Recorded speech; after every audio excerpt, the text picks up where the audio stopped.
Assalamualaikum warahmatullahi wabarakatuh. Salam sejahtera, shalom, om swastiastu, namo buddhaya, dan salam kebajikan. Good morning, distinguished guests, ladies and gentlemen, Bapak Ibu yang terhormat. Welcome to the third and the last day of the fourth International Convention on Indonesia Upstream Oil and Gas 2023.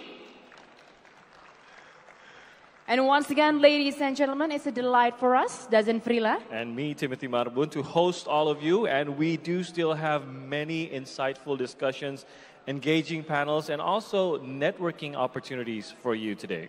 Exactly, Timothy. But before we dive into today's agenda, ladies and gentlemen, let's hear the highlights of the second day of the fourth International Convention on Indonesia Upstream Oil and Gas 2023's first day, delivered by Vice Chairman of Organization Committee of the 4th ICIOG 2023, Ibu Niftira Jalanti. Please welcome on stage Ibu Niftira Jalanti.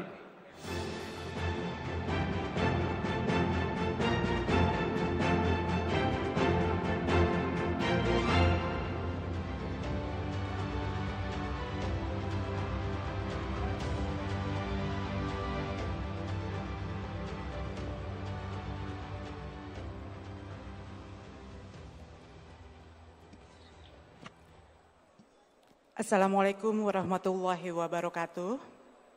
Good morning, ladies and gentlemen. I would like to share with you the Day 2 summary of the 4th ICIOG 2023. Day 2 was indeed enlightening.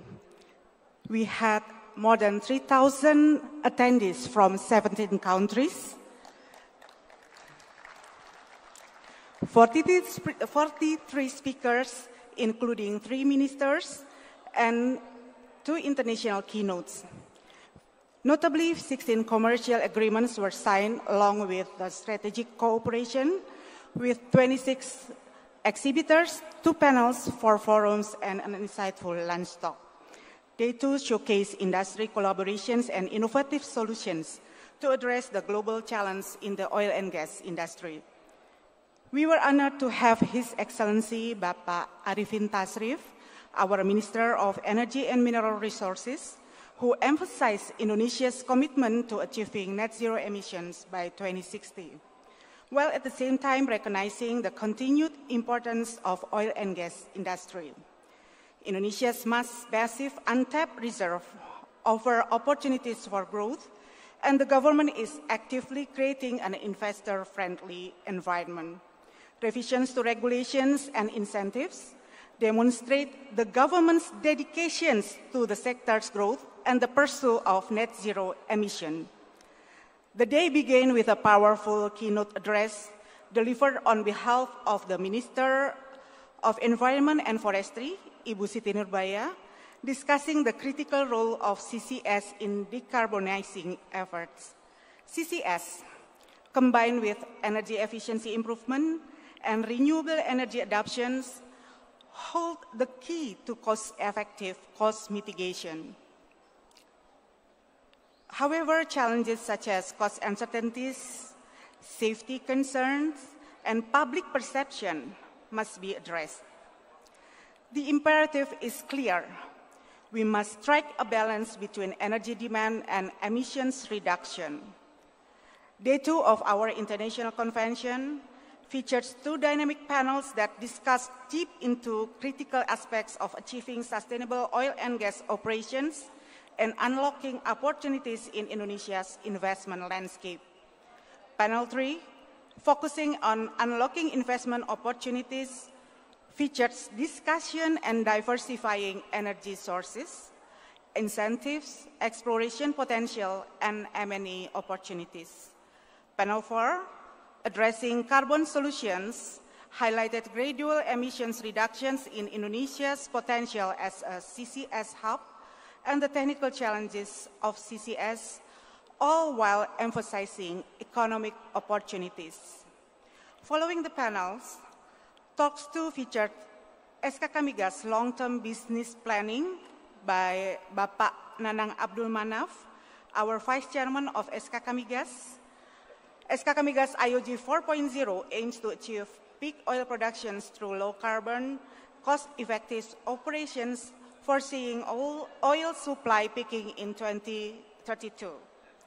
To achieve this, a total investment of 143 billion is needed from 2023 to 2030 to fund the drilling of 8,923 wells with a 13 billion rig market value and 2.53 billion OCTG market value. Strategic projects like IDD, Tangguh, Abadi Masela, Asap Kido Merah, Mako, and Hidayah are in progress, alongside EOR initiatives resulting in 951 MMSTB incremental reserves with 4.61 billion capex. In 2024, SKK forecast 2,287 kilometers 2D seismic data and 3,223 kilometers square of 3D seismic data. In concurrent forums, Concurrent Forum 5 emphasized the importance of continuous market monitoring, transparent communication, and efficient cost management to navigate supply chain challenges effectively. In Concurrent Forum 6, extensive cooperation among stakeholders was highlighted, focusing on asset enhancement, the transition from R to P, and the pivotal role of exploration and EOR in achieving LTP goals. Concurrent Forum 7 discussed the strategic approach of selective and extensive drilling to boost production and drive economic growth. Concurrent Forum 8 addressed the challenges faced by CCS projects, emphasizing the need for broad collaboration and innovative solutions in the ever-evolving industry landscape. Today, as we step into the last day of the convention, we continue to explore new and effective solutions and strategies that will shape the future of Indonesia oil and gas industry.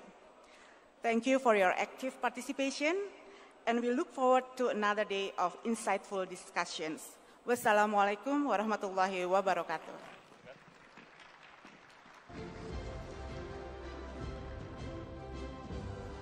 Thank you very much, Ibu Niftira Jalanti, for your opening remarks. Ladies and gentlemen, as part of the efforts to achieve the IOG 4.0 target of producing 1 million BOPD and 12 BSCFD by the year 2030, SKK Migas is initiating an upstream oil and gas mapping service collaboration between SKK Migas and K3S under the theme, the Upstream Collaborative Mapping System IOG 4.0 Spectrum. And to dig deeper into the topic, we are honored to hear today's opening remarks from the Secretary of SKK Migas, Ibu Shinta Damayanti. Please welcome Ibu Shinta Damayanti.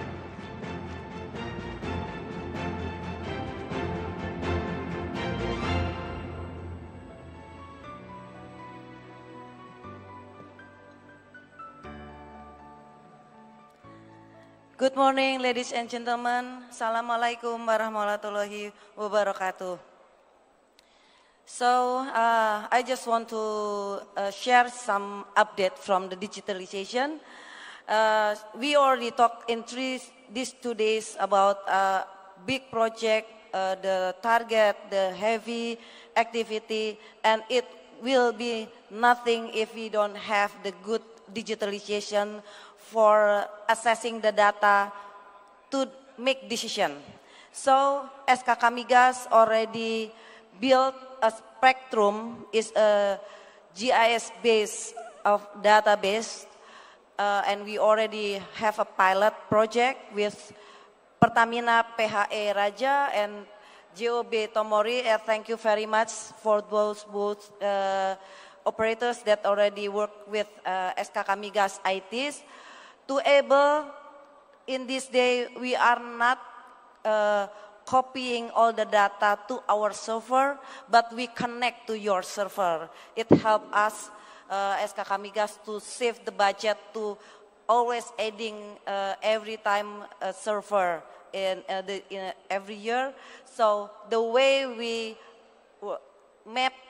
bring the map into our GIS is connecting the server of each K3S. So now we already succeed with PHE Raja and Tomori, and now we, as here show that we can access the map of the exploration, the play-based map, or even the boundaries or the infrastructures, whatever GIS map that available in the big data. Later, the data will be used for the AI or for the evaluation, for sure for the decision making. And for those efforts, we already have several steps, and this is the update that we already even up to standardization of connecting, how we connecting. Then our effort even already recognized and give an award because this methodology is the first time in the world that we are connecting between institutions. So thank you very much. This is a big project, and now I would to announce today as the kick-off of the spectrum. Then because I was also to let the CEO aware that our IT already work with your IT's personnel, and if there is a budget in WPNB later for the security IT, please don't reject it, because for this connection we need the security for the IT. And today it will be the spectrum IOG kickoff that we announced for further development to connect with the other operators, K3S, and also we launched the blueprint spectrum that consists of all the standardization that we already held. I think that's all from the kickoff that I already just shared. Thank you very much. Waalaikumsalam warahmatullahi wabarakatuh. Thank you very much, Ibu Sinta Damayanti.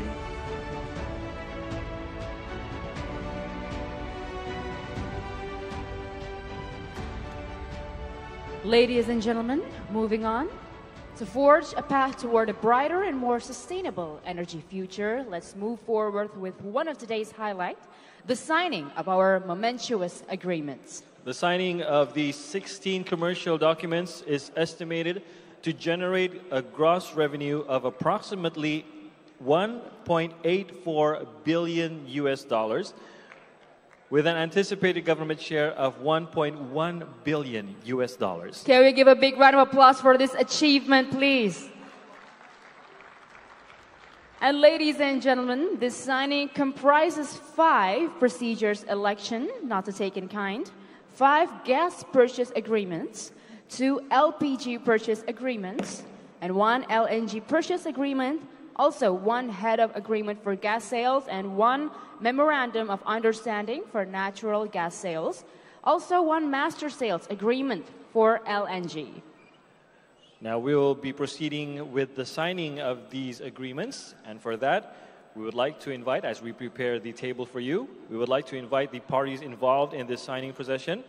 For the gas sales agreement between Husky Sinok Madura Limited with PT Perusahaan Gas Negara Tbk, we would like to invite General Manager diwakilkan oleh VP Marketing Legal and Business Support Husky Sinok Madura, Bapak Wahyudin Sunaria.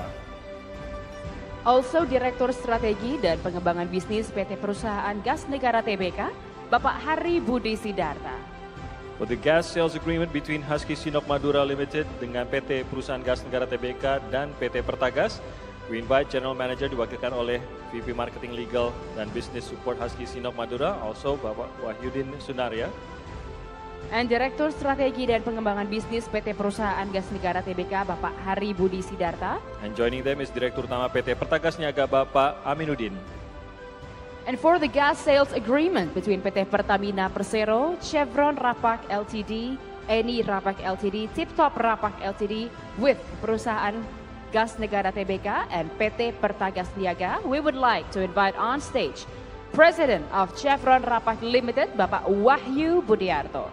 the Chief Representative Tip Top Rapak Limited, Mr. Ching Gao.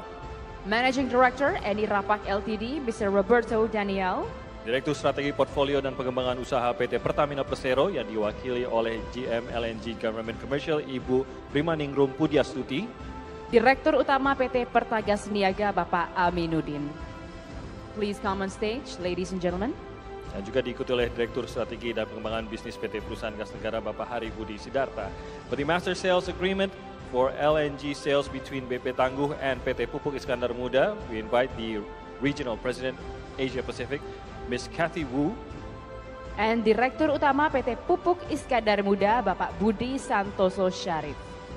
And for the rig farm out agreement between BP, Medco, Pertamina, and PT Ensco Sarida Offshore, we invite BP Procurement Senior Manager Asia Pacific, Australia, and India, Mr. James Tehi Wujulu. And the SVP Offshore Asset Medco ENP Natuna Limited, Bapak Ignatius Kenny Wibowo. Also Director of PT PHE ONWJ dan PHE OSIS, Bapak Wisnu Hindadari. And the Director of PT Ensco Sarida Offshore, Bapak Timothy Bakhtiar. Please take your places on stage, ladies and gentlemen. We invite all parties signing today on stage and allow us to check all the documents for you to sign before we proceed to the signing ceremony.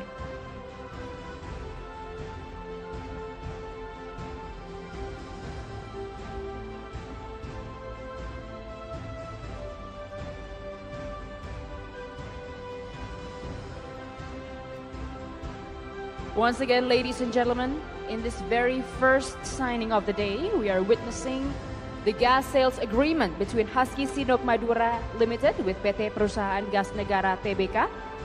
And also an agreement between Husky Sinok Madura Limited, Perusahaan Gas Negara, and PT Pertagas. Gas sales agreement between PT Pertamina Persero, Chevron Rapak Limited, Eni Rapak Limited, Tip Top Rapak Limited with PT Perusahaan Gas Negara Tbk and PT Pertagas Niaga. Also, we're witnessing the agreement or master sales agreement for LNG sales between BP Tangguh and PT Pupuk Iskandar Muda.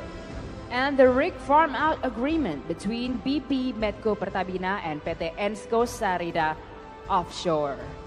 And these are the representatives and the parties involved. And for that, ladies and gentlemen, whenever you're ready, you may sign the documents. All right, I guess we're still making sure that all the documents are ready and everyone here is already involved or will be involved in the signing. Some final preparations before we sign these agreements.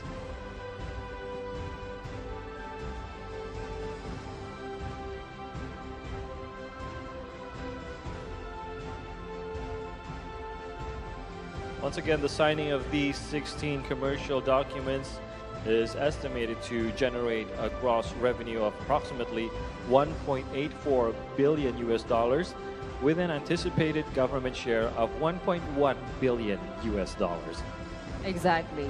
And once again, this signing comprises 5 procedure selection, not to take in kind, 5 gas purchase agreements, 2 LPG purchase agreements, 1 LNG purchase agreement, 1 head of agreement for gas sales, 1 memorandum of understanding for natural gas sales, and also 1 master sales agreement for LNG.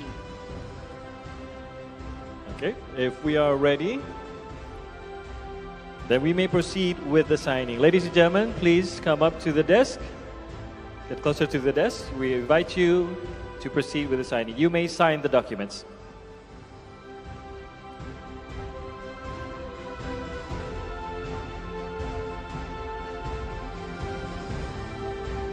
Ladies and gentlemen, let's give another big round of applause for this momentous occasion.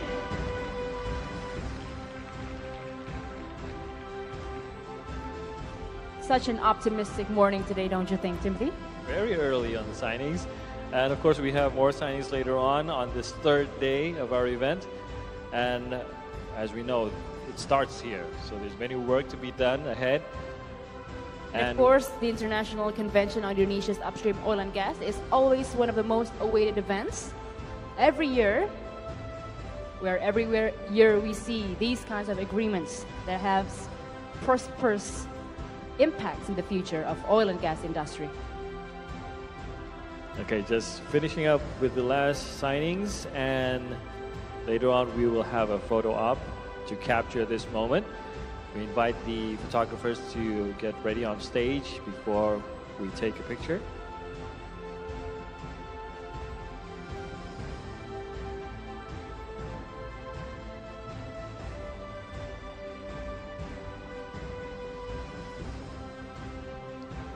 Ladies and gentlemen, if you're ready, you may hold the documents, and I guess we'll take a picture in front of the table. That way we can see everyone involved in the signings. Yes. Ladies and gentlemen, you may take the documents. We'll take a picture in front of the desk. If you may walk in front of the desk. Let's capture this special moment together. You may show your documents to the camera and give your best smile, of course.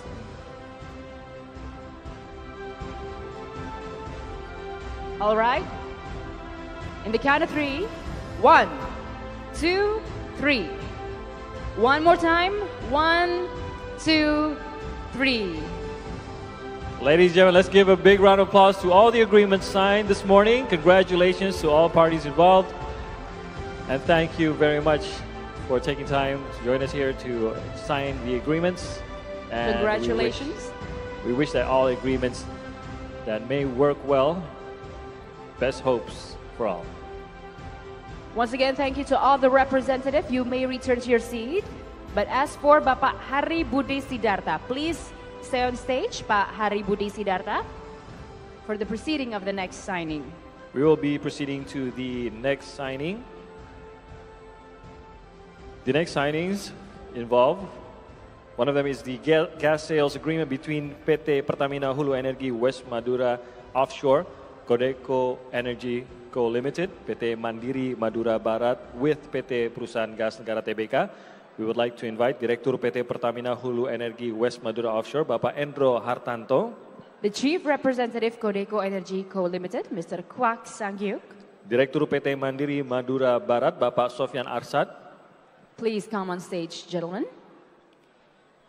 And also for the next agreement, we have the gas sales agreement between PT Pertamina Hulu Energi Tomori Sulawesi, PT Medco INP Tomori Sulawesi, Tomori INP Limited with PT Perusahaan Gas Negara Tbk. And for that, we would like to also invite Direktur PT Pertamina Hulu Energi Tomori Sulawesi, Bapak Endro Hartanto. Direktur PT Medco INP Tomori Sulawesi, Bapak Ronald Gunawan. And Direktur Tomori INP Limited, Mr. Kohei Koizumi. Dan nanti juga akan melibatkan Direktur Strategi dan Pengembangan Bisnis PT Perusahaan Gas Negara Bapak Hari Budi Sidarta yang sudah di atas panggung. The next one is gas sales agreement between PT Pertamina EP with PT Perusahaan Gas Negara Tbk. For that, we would like to invite Direktur 1 PT Pertamina EP, Bapak Khalid Said Salim. And on this agreement, Direktur Strategi dan Pengembangan Bisnis PT Perusahaan Gas Negara Tbk, Bapak Hari Budi Sidarta, will also be involved and is already on stage. All right, gentlemen, take your places.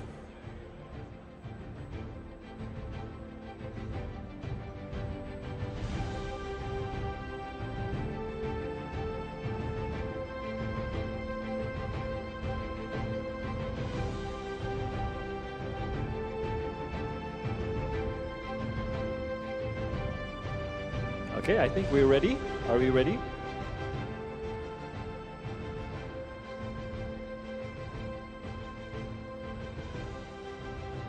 Just some final preparations here, as usual. We don't want to sign the wrong document, of course. Of course. So just making sure of some final notes here. And we will be proceeding with the signing. However, ladies and gentlemen, if you already have your documents, I guess that without further ado,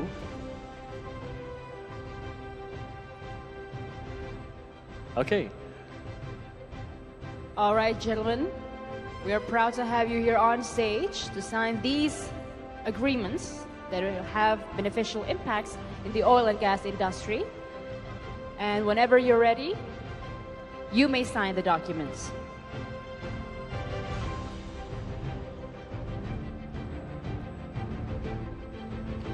The documents signed involve a gas sales agreement between PT Pertamina Hulu Energi West Madura Offshore with Codeco Energi Co Limited and PT Mandiri Madura Barat with PT Perusahaan Gas Negara.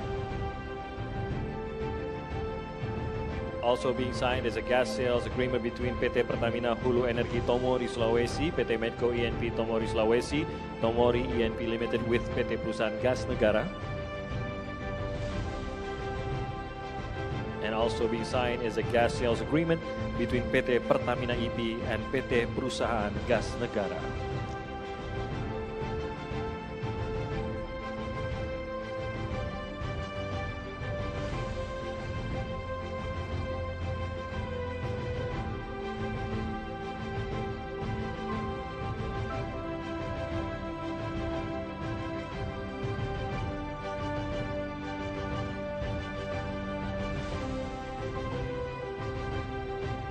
Congratulations to all the parties involved. And once again, ladies and gentlemen, let's give a big round of applause for the second batch signings of these agreements.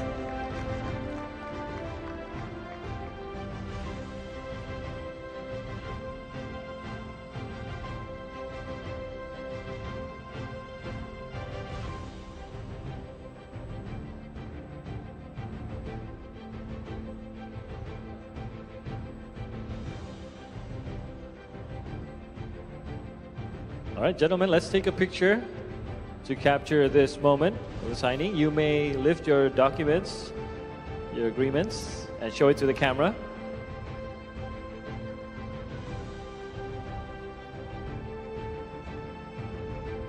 All right, just move in to get closer to each other in the center, and we will be taking this picture. Let me count to 3. 1, 2, 3. Okay, one more time. 1, 2, 3. Congratulations, gentlemen, ladies and gentlemen. Let's give a round of applause to the signing of these agreements. And we thank you very much to all the representatives and all the parties involved in the signings. You may return to your seat and ask for Bapak Ronald Gunawan and Bapak Hari Budi Sidarta. Once again, please kindly stay on stage, gentlemen, for the next signings. The next signing involves the head of agreement between ExxonMobil Cepu Limited with PT Pertamina Gas. Therefore, we invite Senior Vice President of Business Development ExxonMobil Cepu Limited, Mr. Egon van der Hoven. And Direktur Utama PT Pertamina Gas, Bapak Gamal Imam Santoso. Also, the signing of an MOU between PC Ketapang II Limited and PT Perusahaan Gas Negara Tbk. We invite President Director PC Ketapang II Limited, Bapak Yuzaini Yusof. Also involving Direktur Strategi dan Pengembangan Bisnis PT Perusahaan Gas Negara Tbk, Bapak Hari Budi Sidarta, which is already on stage. And also for the next signing will be about the commercial agreement, which will be signed by PT Pertamina Hulu Energi Simenggaris and PT Medco INP Simenggaris. And therefore, we would like to invite on stage Direktur PT Pertamina Hulu Energi Simenggaris, diwakilkan oleh GM Pertamina Hulu Indonesia Zona 10 dan Job Simenggaris, Bapak Avep Disasmita. Also taking part in the signing is Direktur Utama PT Medco INP Simenggaris, also on stage Bapak Ronald Gunawan. And the next one, LPG sales agreement between Jadestone Energy Lemang Pte Limited with PT Pertamina Patraniaga. For that, we would like to invite on stage the General Manager of Jadestone Energy Lemang Pty Limited, Bapak Andi Iwan Uzama. Also the VP Trading Operations PT Pertamina Patraniaga, Bapak Edward Corner. And after, we will have a LPG sales agreement between Jadestone Energy Lemang Pte Limited with PT Kimia Yasa. For that, we would like to invite the General Manager of Jadestone Energy Lemang Pty Limited, Bapak Andi Iwan Uzama. And Direktur Utama PT Kimia Yasa, Bapak Robianto Lukito. And also on this batch signings, ladies and gentlemen, we will have nota kesepahaman kerjasama dalam investasi dan pengembangan industri hulu migas dan kilang pencairan gas terapung antara PPMW, PT Jaya Samudra Indonesia, dan Tunhua International Group HK Co Limited. And for that, we would like to invite PT Petro Papua Mogo Iwasian, Komisaris dan Kuasa Direksi PPMW, Bapak Iwan A. Prasetyo. From PT Jaya Samudra Karunia Gas, President Director JSK Gas, Mr. Jang Sang-kyu. And from Tunhua International Group HK Co. Limited, President Tunhua Group, Mr. Toman Cho.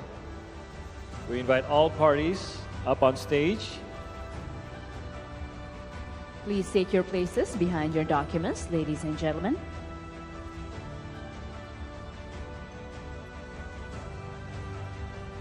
And it seems that we have everyone involved in the signing on stage. Therefore, ladies and gentlemen, you may sign the documents.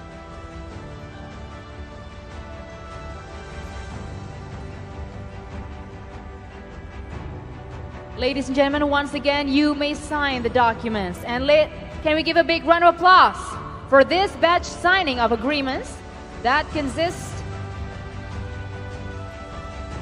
of the head of agreement between ExxonMobil Cepu Limited and PT Pertamina Gas, also MOU between PC Ketapang II Limited and PT Perusahaan Gas Negara Tbk, commercial agreement which will be signed by PT Pertamina Hulu Energi Simenggaris and PT Medco ENP Simenggaris, LPG sales agreement between Jadestone Energy Lemang Pte Limited with PT Pertamina Patraniaga. Also an LPG sales agreement between Jadestone Energy Lemang Pte Limited with PT Kimia Yasa. And nota kesepahaman kerjasama dalam investasi dan pengembangan industri hulu migas dan kilang pencairan gas terapung antara PPMW, PT Jaya Samudra Indonesia dan Tunhua International Group HK Co. Limited. All right, congratulations, ladies and gentlemen. You may show your documents to the camera. And let's capture this moment together in a photo session. On my count, 1, 2, 3. One more time. 1, 2, 3. Another round of applause, please, ladies and gentlemen, for this momentous occasion. Congratulations. Thank you to all representatives. You may return to your seat. Bapak Endro Hartanto, if you would kindly please stay on stage and we will be proceeding to the next agreement.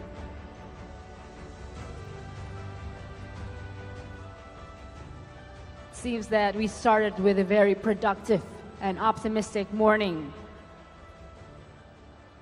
And we still have some more agreements after this to be signed and to be witnessed together, ladies and gentlemen. Now the next signing is a commercial agreement procedure election not to take in kind of Wilayah Kerja Muara Bakau antara SKK Migas dan Eni Muara Bakau BV, Wilayah Kerja Madura Strait antara SKK Migas dan Husky Sinok Madura Limited, Wilayah Kerja Randu Gunting antara SKK Migas dan PT Pertamina Hulu Energi Randu Gunting, dan Wilayah Kerja Alas Dara Kemuning antara SKK Migas dan PT Pertamina IP Cepu ADK. And for that, we would like to invite on stage Kepala SKK Migas, Bapak Dwi Sucipto. We would also like to invite on stage Managing Director Eni Muara Bakau BV, Mr. Roberto Daniel. The General Manager yang diwakilkan oleh VP Marketing Legal and Business Support of Husky Sinok Madura Limited, Bapak Wahyudin Sunaria. And Director PT Pertamina Hulu Energi Randu Gunting dan Direktur PT Pertamina IP Cepu ADK, Bapak Endro Hartanto. And moving on to the next agreement signed in this batch, we would like to invite Direktur Utama PT Perkebunan Nusantara III, Bapak Muhammad Abdul Ghani, untuk perjanjian kerjasama pelaksanaan pengadaan tanah untuk kegiatan usaha hulu minyak dan gas bumi di aset tanah PT Perkebunan Nusantara Group. Which will be signed along with Kepala SKK Migas, Bapak Dwi Sucipto. So the next one is the Natuna C Block A PSC Amendment. Bapak Dwi Sucipto is on stage. He will be signing. Also, we invite on stage President Director Harbor Energy Natuna C BV, Mr. Gary Selby. The Director of Natuna 1 BV, Mr. Yuzaini bin Muhammad Yusuf. Director Natuna 2 BV, Bapak Wiko Migantoro. And the Director of Kufbank Indonesia Natuna BV, Mr. Muhammad Salem Alheimer. All right, gentlemen, please take your places on stage in front of your documents.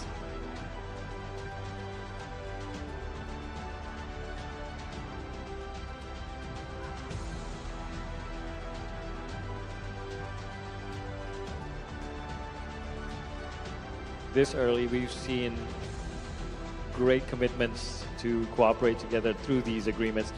And now, gentlemen, ladies and gentlemen, you may proceed to your documents, get closer, and you may now sign the documents. We invite you to sign the documents. Thank you.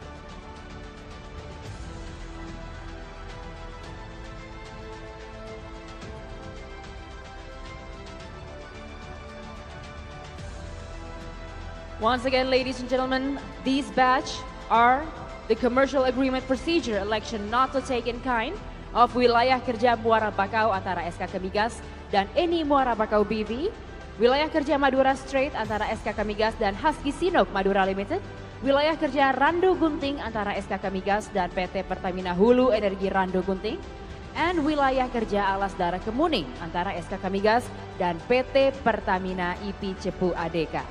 We invite Pak Dwi Sucipto to sign the documents.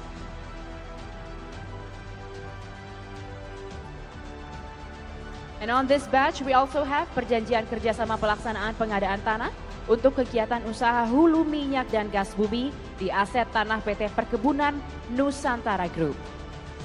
Also, Natuna C Block A PSC Amendment. These are the documents that are being signed that we are witnessing this morning.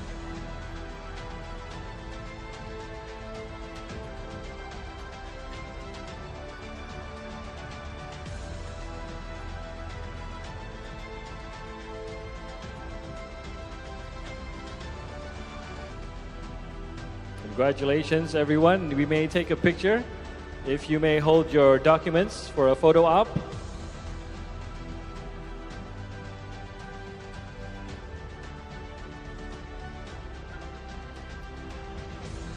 Congratulations, everyone involved in signing the documents. Yes, you may pick up the documents and we'll take a photo op together. Please take your documents, gentlemen. Silahkan tunjukkan dokumennya ke arah kamera. Let's capture this moment together. In front of the table. In front of the desk. Yes, we if you please. Invite everyone to stand in front of the desk.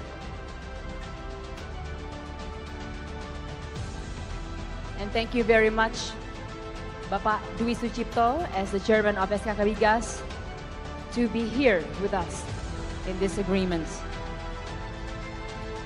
All right, on the count of 3, 1. Okay. Pardon our team. We will still. All right. Everyone ready? 1, 2, 3. One more time.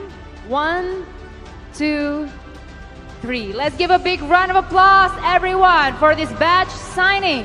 Congratulations to everyone taking part in the signing of these agreements. Once again, it has been a very productive morning today. As we see, the agreements that have been signed this morning will take us closer and closer to what we are all here for, to our targets that we aspire to achieve through these cooperations.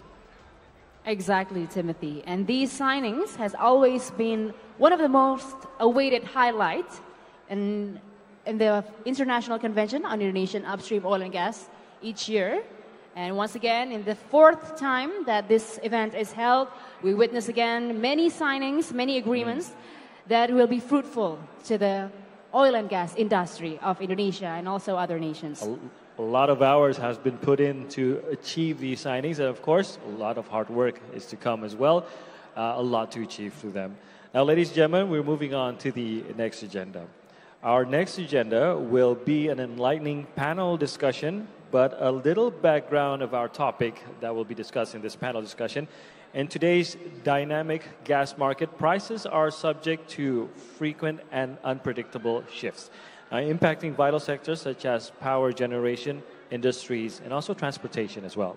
That's right, Timothy. And also geopolitical factors play a significant role in these price fluctuations, with events like conflicts in Europe and the Middle East causing abrupt spikes in gas prices. And furthermore, Southeast Asia is poised to experience a critical shift, with gas demand projected to outstrip local production by 2023, necessitating increased gas imports.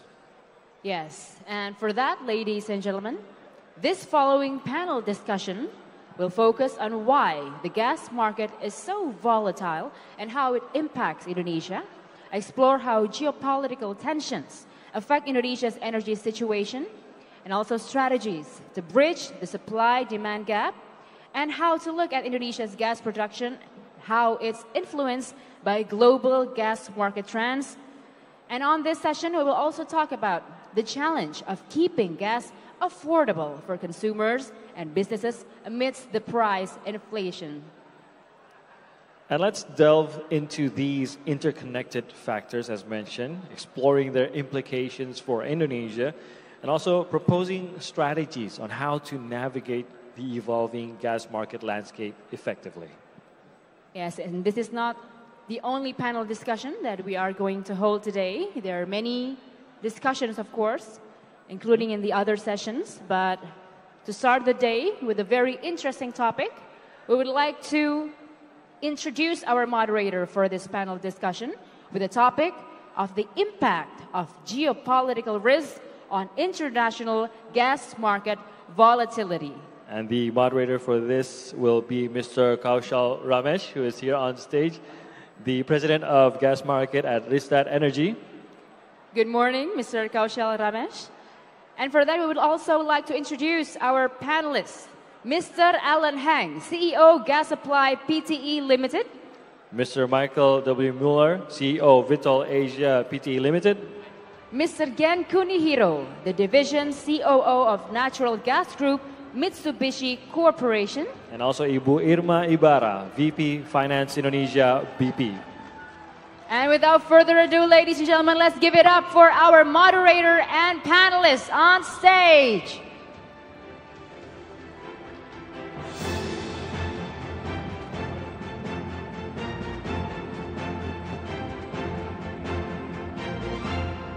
Mr. Ramesh, the stage is yours. Selamat pagi kepada Anda semua. I hope you can all hear me somewhat clearly. Am I audible, everyone? All good? Okay, excellent. So firstly, thank you to SKK Migas and the organizing committee of the IOG 4.0 for giving us this incredible honor.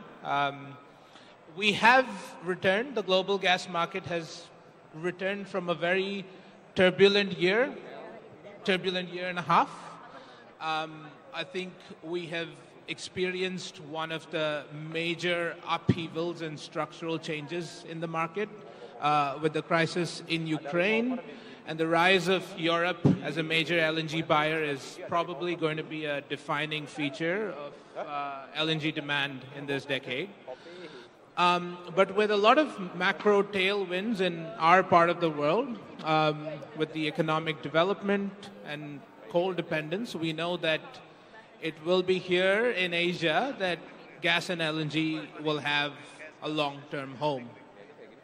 So today I have the incredible honor of having with me on stage four legends of the industry, all of whom are very active in the region. And to start off, I'd like to invite Irma Ibarra, VP of Finance of BP Asia Pacific. Thank you, Irma, for joining us on stage. Congratulations on the startup of Tangguh Train 3. I'd love for you to introduce yourself and the company to start off. Yeah, thank you, Kaushal. And selamat pagi, everyone. Good morning. Everybody knows BP. However, I'm going to take the opportunity to brag a little bit. So BP has been in Indonesia for over 55 years. Our main businesses are our Tangguh LNG operation in Papua, but we also have Castrol Lubricants. We have BP AKR, which is our fuel retails, and Air BP, that's aviation fuel. So we operate Tangguh in the west of Papua, and with the 3 trains, we're going to be able to produce about 35% of the gas of the country. That's about 11.4 MTPA. The expansion project was our first national strategic project. And overall, we've invested about $10 billion in Indonesia so far. We are planning our second national strategic project. It's a CCS project, and it's the most advanced CCS project in the country. Through this project, we plan to inject about 30 million tons of CO2 and increase gas production by 400 BCF. This is the first stage in developing Tangguh as a CCS hub in Indonesia. Thank you, Irma. If I can ask you a question to start us off. Like with all the development happening on the LNG production side, particularly for BP, how do you see the role of this fuel in this region going forward? Yeah, thank you, Kaushal, for the question. So we all know about the energy trilemma, right? The world needs energy that is secure, that is affordable, and that is lower carbon. So LNG or gas is the transition fuel to go over this next period. We need to bridge today towards when we have renewable energy available. And gas will be crucial for that. Gas burns, of course, less emissions than coal. It can be dialed up and down to ensure and to support the intermittency of renewables. It also addresses the shortcomings of storage. And of course, with LNG, you can distribute with ease and support the demand wherever it is. So we also see that there's going to be an increased demand coming from increased power generation and mining industries, smelters, especially in Indonesia. We're seeing a lot of increase in the mining industry requirements for power. So definitely gas will be the key transition fuel in the future. Thank you, Irma. Next up, I would like to introduce Mr. Mike Muller, President of Vitol Asia Private Limited. Mike, thank you for joining us on stage. If you could please describe your activities in the region as Vitol. Thank you very much. Selamat pagi. I hope you can hear us because it's very noisy over there. And I would really appreciate it, I think, above all my panelists, if some of you could leave your networking until the coffee break. Anyway, it's a pleasure to be here in Bali. My name is Mike Muller. I head up Vitol's operations in Asia. A few words about Vitol. We had a turnover last year of about $500 billion. We're recognized as one of the leading independent traders, merchants of energy.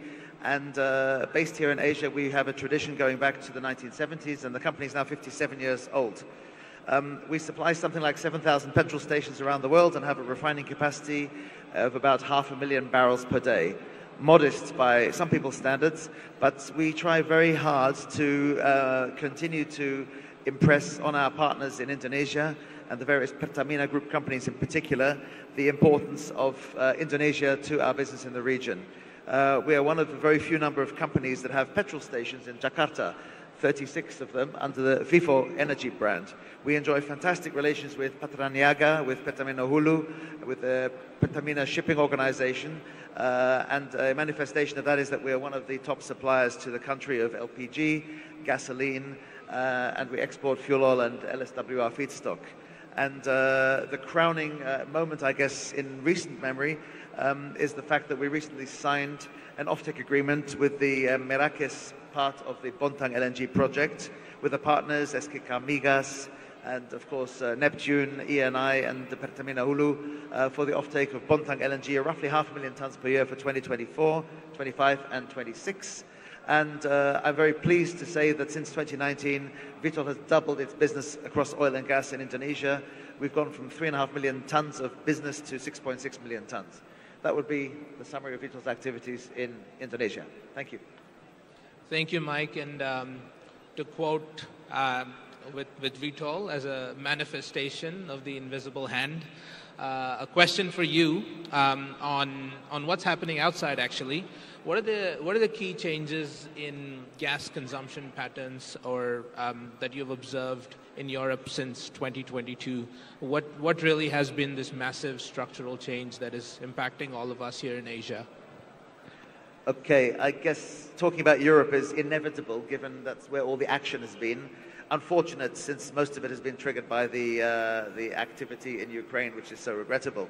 It has totally created turmoil in Europe, because Europe was extremely vulnerable to gas supply shortages from Russia, and in some cases countries were unprepared to have to realign their supply sources, not just for gas but also for electricity.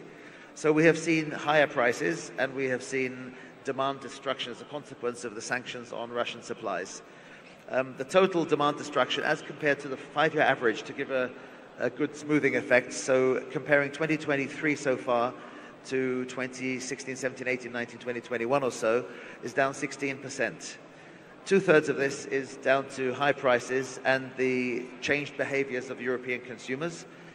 Industrial demand is down, especially in energy-intensive industries like fertilizer manufacture, ceramics, cement, and so forth. Discretionary industries, which have basically seen production lost to cheaper energy-fueled industries in other continents. Very bad news for Europe. This is down 23% on that period. The other big change is behavior in households. Because people have had higher domestic utility bills, there have been really what I think is permanent changes in behavior. Thanks to COVID, working from home has been a phenomenon which has caused less transportation fuel demand, but in terms of gas and power demand, we're down about 16% as well, in terms of people living in cooler homes, turning down the heating to consume less gas, less electricity, wearing a sweater at home, or just consuming less because the prices are high for lower income households. And finally, the situation has been alleviated in terms of Europe having to do without Russian gas by weather.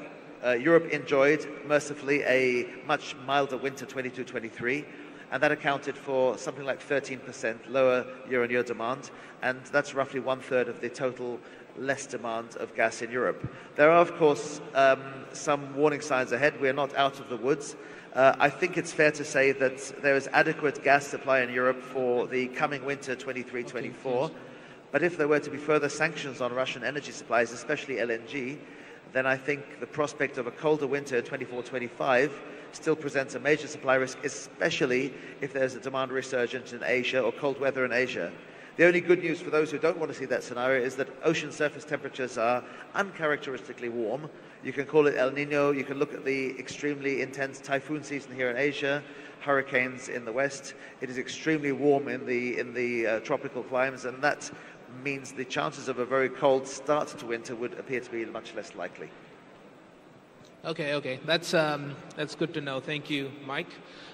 Next up, I would like to introduce Kunihiro-san, Division COO of New LNG Ventures at Mitsubishi Corporation. Kunihiro-san, ohayou gozaimasu. If you could just describe your activities in the region, please. Thank you very much. My name is Ken Kunihiro from Mitsubishi Corporation Tokyo. I'm a division CEO dealing with the marketing and sales as well as development of new project from Tokyo office. I'm delighted to be back to Bali. I was here last year on this conference, my favorite conference in the world because of the beautiful Bali island. Thank you very much. Mitsubishi started operation in Indonesia. I just recently checked, but it was in 1919. So the first office was in Surabaya, and then the business expanded. Now have a lot of footprint on the automotive as well with the Mitsubishi Motors. And for the LNG business, we participate in the Tangguh LNG project together with the BP. And also we operate one project, Dongki Sonoro, in the Sulawesi Island. Under the guidance as well as a strong partnership with SKK Migas, we have been so far successfully doing business in Indonesia. And as a great fan of Indonesia personally as well, we stay committed to working in Indonesia. That's roughly about Mitsubishi Corporation so far as Indonesia is concerned. Thank you very much. Thank you, Kunihiro-san. And lastly, but not the least, of course, a man juggling two executive roles, Mr. Alan Heng, CEO of Gas Supply Private Limited and Group CEO of Pavilion Energy. Thank you so much for joining us. If you could briefly introduce the company to start us off. Selamat pagi. GSPL Gas Supply Private Limited We've been importing piped natural gas from Indonesia since 2003. We've had a wonderful and constructive relationship with our Indonesian friends and partners. Today, we import piped natural gas from Medco Energy and the PetroChina PSCs. We have always enjoyed the relationship with Indonesia through the 20 years, and it speaks to the constructive relationship that we've been able to build with the players in Indonesia.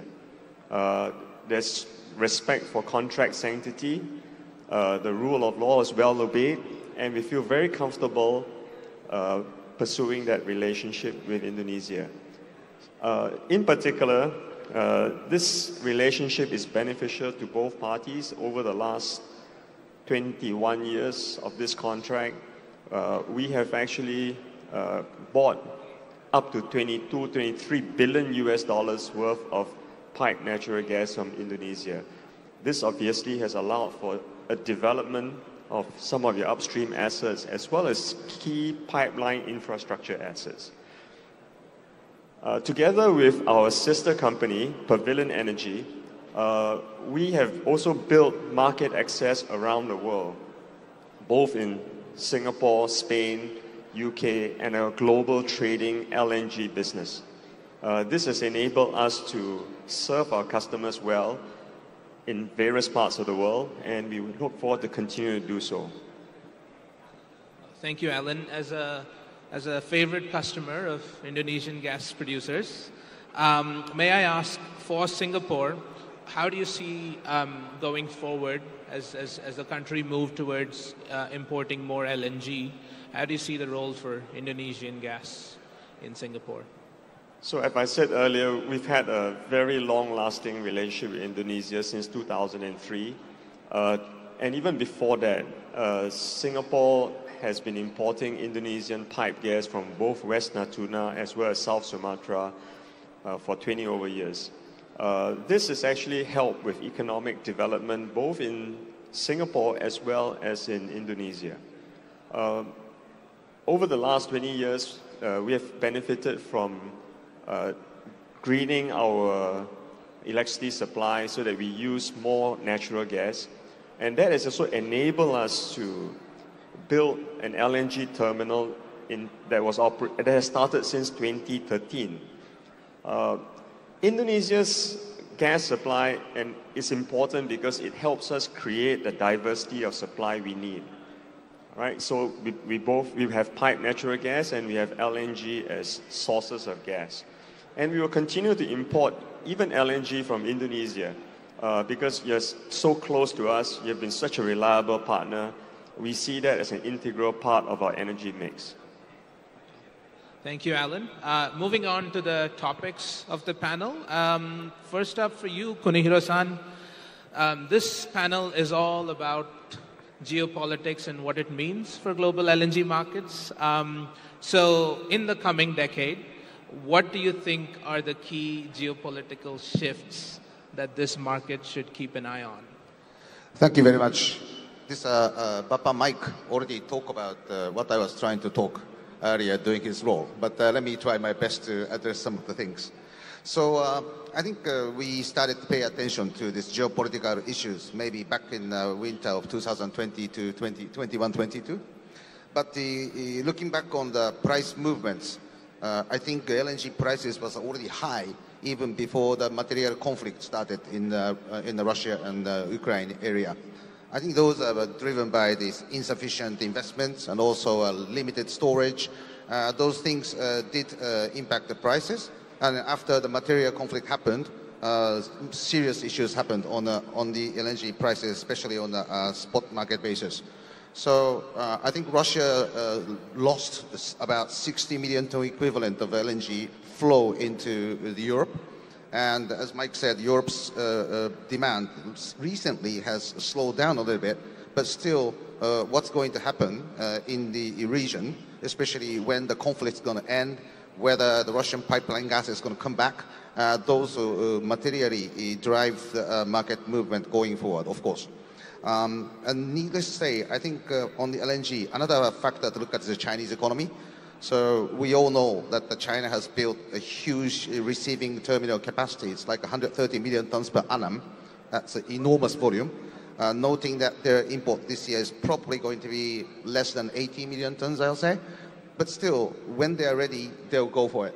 I'm not saying this is bad, but because of that, I mean, China is burning a lot of coal, and they also developed a lot of renewable power capability as well. And another area to look at is, of course, South Asia, where much of the incremental LNG demand is expected, but these guys are also burning coal and oil. It's unfortunate that the LNG prices, although stabilized a little bit, is still staying a little bit high end. But we need to see how these areas, just to recap, Russian situation, let's say the European situation, and Chinese economy, and how the Southeast demand is catching up. Those would be the key areas for me to focus. Oh, thank you. Thank you, Kunihiro-san. Actually, you touched upon a very important point with South Asia, which, as we all understand in this part of the world, is a fairly price-sensitive market. So in terms of being able to meet their demand, the name of the game is going to be cost control. So maybe to you, Mike, and perhaps to you as well, Irma, maybe I would like to ask, we've seen very rampant and, I guess, persistent inflation in the EPC sector. And how would you feel, how do you see that could be addressed to bring some costs down to support the demand in emerging regions now going forward? Yes, you touch on a very important point, because we have an underlying inflation in markets which has raised the cost of borrowing, and therefore the cost of production goes up simply because projects always have debt and cost of interest repayment has to be factored in. But the other real big underlying inflation factor is that the world is adding nearly 50% to its global liquefaction capacity. We're going from 400 million tons a year to maybe 580, and that extra 180 on top of the 400 is under construction. And on top of that, of course, there are projects that are under, or close to FID consideration. So if you go market by market, the most graphic example, I guess, is Australia, which has been in the spotlight lately, where both Woodside and Chevron with their partners have been subject to union action demanding higher wages. Australia's cost of liquefying LNG, roughly speaking, is already 2 times that of the US Gulf projects.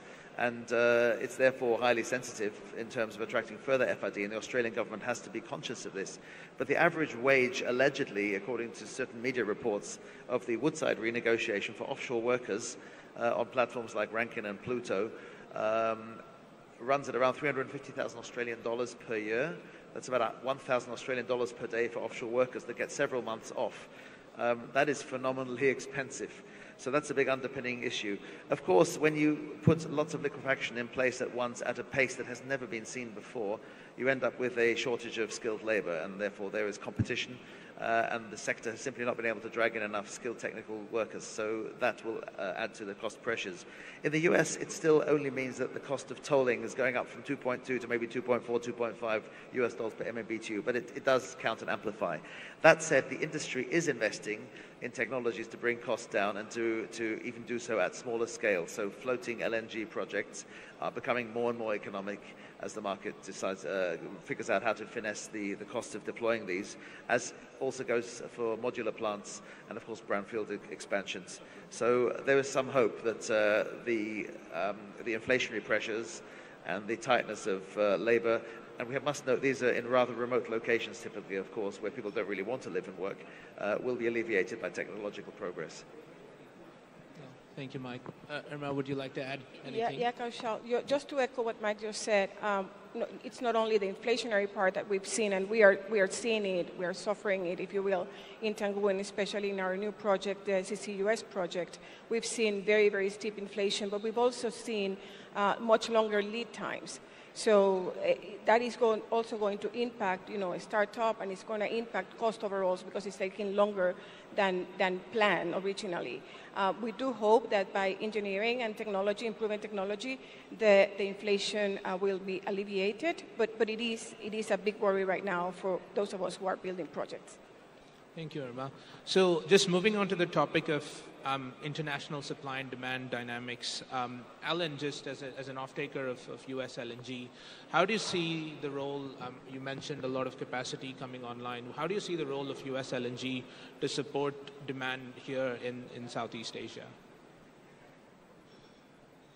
The US LNG story is a fantastic story around how a country is able to mobilize its resources and allow the markets to work to enable LNG to be brought to the world.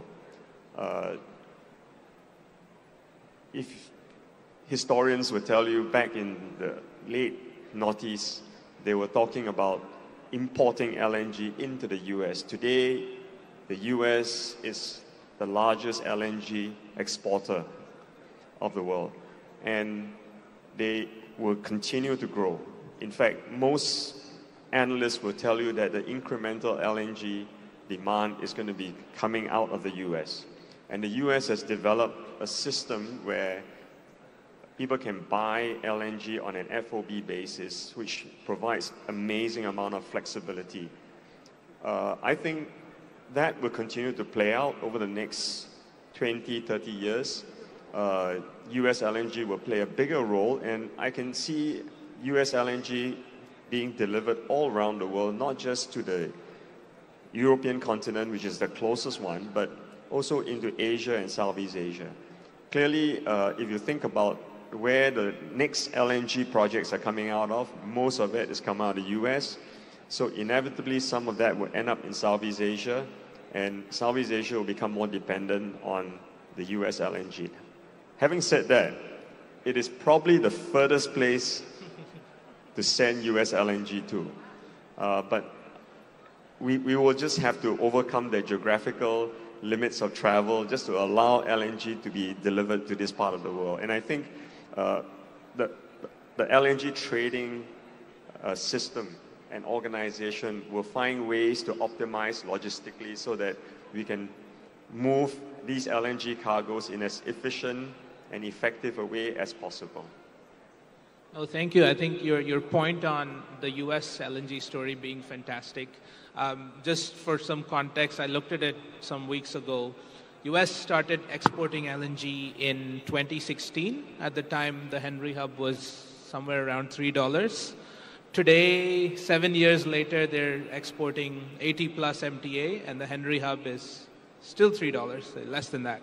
So truly it has been amazing in terms of what the resource is able to bring online at low cost, and also the speed with which they're able to move. So Kunihiro-san, to you, we wanted to obviously talk a little bit about Japan and Northeast Asia as well.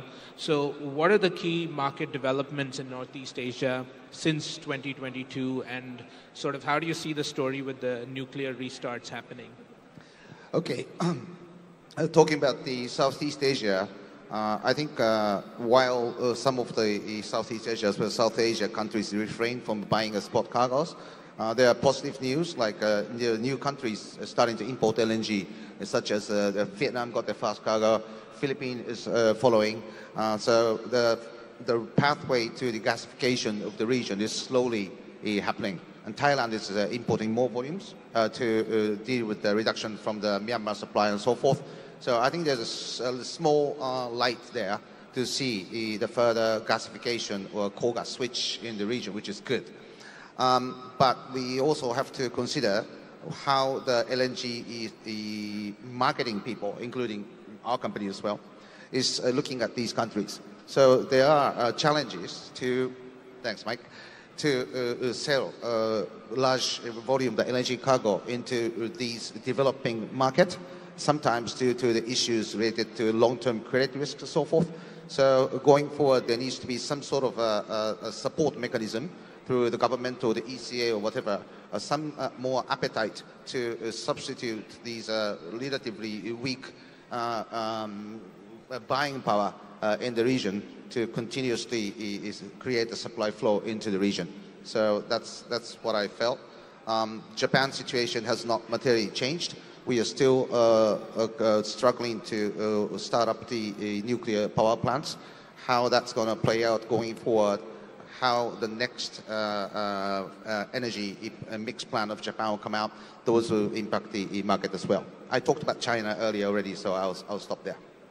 No, thank you. But I mean, just to be clear, in the event that the nuclear restarts in Japan, if they are successful, then that will lead to lower LNG demand. Yes? Well, I think we need to take a cautious view on this. The plan is to start the nuclear plant 27 units by 2030, which is extremely ambitious. So we'll subtract some of those volume. As we all know, 1 unit is equivalent to 1 million ton, a little bit more per annum. So I would say Japan will soft land somewhere to around 60 million tons of LNG import towards 2030 and a little bit further on. But if the nuclear reactor does not restart as we thought, there could be a bit more volumes, but I think Japan is a mature market in any event. Okay, thank you, Kunihiro-san. I just sort of also, conscious of time, would like to talk a little bit about the future. And the future of Indonesian LNG in particular, Irma, and what it holds with decarbonization efforts as well. So could you describe, you did previously discuss the Vorwata CCUS project. So if you could just describe what measures are being taken to prepare Indonesian LNG for the future. Yeah, thank you, Kaushal. Yeah, so definitely to support Indonesia's commitment of achieving net zero by 2060, there is an increasing focus on decarbonization, right? And CCS is a great example of that. What we're doing in Tangguh right now, as I said, we're planning our project, our CCS project, and the intention is to remove about 30 million tons of CO2 and inject them in the Vorwata reservoir. Now, the Vorwata reservoir can take 1.8 gigatons of CO2. So we envision Tangguh to become a major CCS hub for Southeast Asia. The regulations are progressing. The CCUS regulation is there. The CCS regulation from the government of Indonesia is there, is becoming, it's progressing at good pace. So we can see in the future imports of CO2 being stored in Indonesia. Given the geographical position, it's ideal to export LNG to places like Japan and Korea, South Korea, and of course bring the CO2 back and inject in our reservoirs. So this is, as I said, the reinjection will also, because we will reinject our own initially, right? That will reduce our emissions by about 40%, and that will make, of course, Tangguh one of the world's lowest carbon emitters LNG plants in the world. So on top of that, of course, we are looking at reducing flaring. We've reduced flaring by 86% from 2010 to now. We've installed hybrid electricity supply of 7 megawatts of Tangguh with solar power generation. And we have been rehabilitating forests in situ. So we've rehabilitated about 1,300 hectares since 2018, and we plan to go up to 5,600 by 2035. We're also installing methane detection in Tangguh by the end of the year. So it's yes, we think of CCS, CCUS is a big component, but there's also other things that we're doing to make sure that we can achieve our aims in BP, as well as help Indonesia achieve net zero by 2060. Oh, thank you, Irma. Maybe a question for you now, Mike, just talking a little bit about the future of supply and demand in Southeast Asia. This is actually my favorite question in the set that we're prepared. You'll see in a minute. You'll see in a minute. What implications does the rise of China, what implications does the rise of China as an LNG buyer and a source of flexibility have for this region? What implications does the rise of China? I mean, Kunihiro-san before highlighted a view that China has the capacity to come roaring back with demand because their regasification capacity is nearly double what the actual take is right now. So it really all depends on Chinese policy and the Chinese economy, and it is so important for energy markets, not just LNG, across the whole spectrum. But the big picture is this. You highlighted that US LNG is cheap, Henry Hub is cheap. Asian LNG has been trading high teens, 20. I mean, maybe some softening this morning because Chevron have fixed their strike issues in Australia by acceding to the regulator's input. But this creates this price set where in South Asia, LNG demand has been throttled back completely. India, Pakistan, not interested in buying LNG when they can instead make electricity from coal. China has, for different reasons, taken less LNG. They're working on more supplies domestically. Their domestic gas production is up. They're looking forward to more supplies from Russia. But the policy seems to have been to rely on domestically sourced coal. And whilst the world is a little alarmed coming into COP28 that China continues to build coal-fired power stations, the Chinese are claiming they're cleaner and they're looking to co-fire things like biomass pellets and possibly other fuel additives. In the long run, I do believe that China has policies that they will be executing which will push back coal in favor of LNG, and that's why the regasification capacity does come in. But China is going to want to trade the position. So Chinese NOCs and Tier 2 buyers have been signing up a lot of volume recently, I think 45 million tons since 2021. And a lot of it is FOB going onto trading books. And China was the major economic beneficiary of the price spike in Europe, where they delivered contracts and sold essentially LNG back to Europe, which needed to supplant or needed to replace Russian volumes, and then China just burned more coal as a consequence. So China in this Russia situation has become quite an important swing player, and we have to watch policy because I don't think it's purely economics. South Asia, it's economics. Even Thailand, looking at their Myanmar supply situation, and other Southeast Asian economies are really, really concerned about price and will not buy in the high teens. China can afford to buy in the high teens. China can afford to buy as much LNG as they wish, but it's all about policy. So their actions, not just in COP28, but going forward, will be absolutely critical.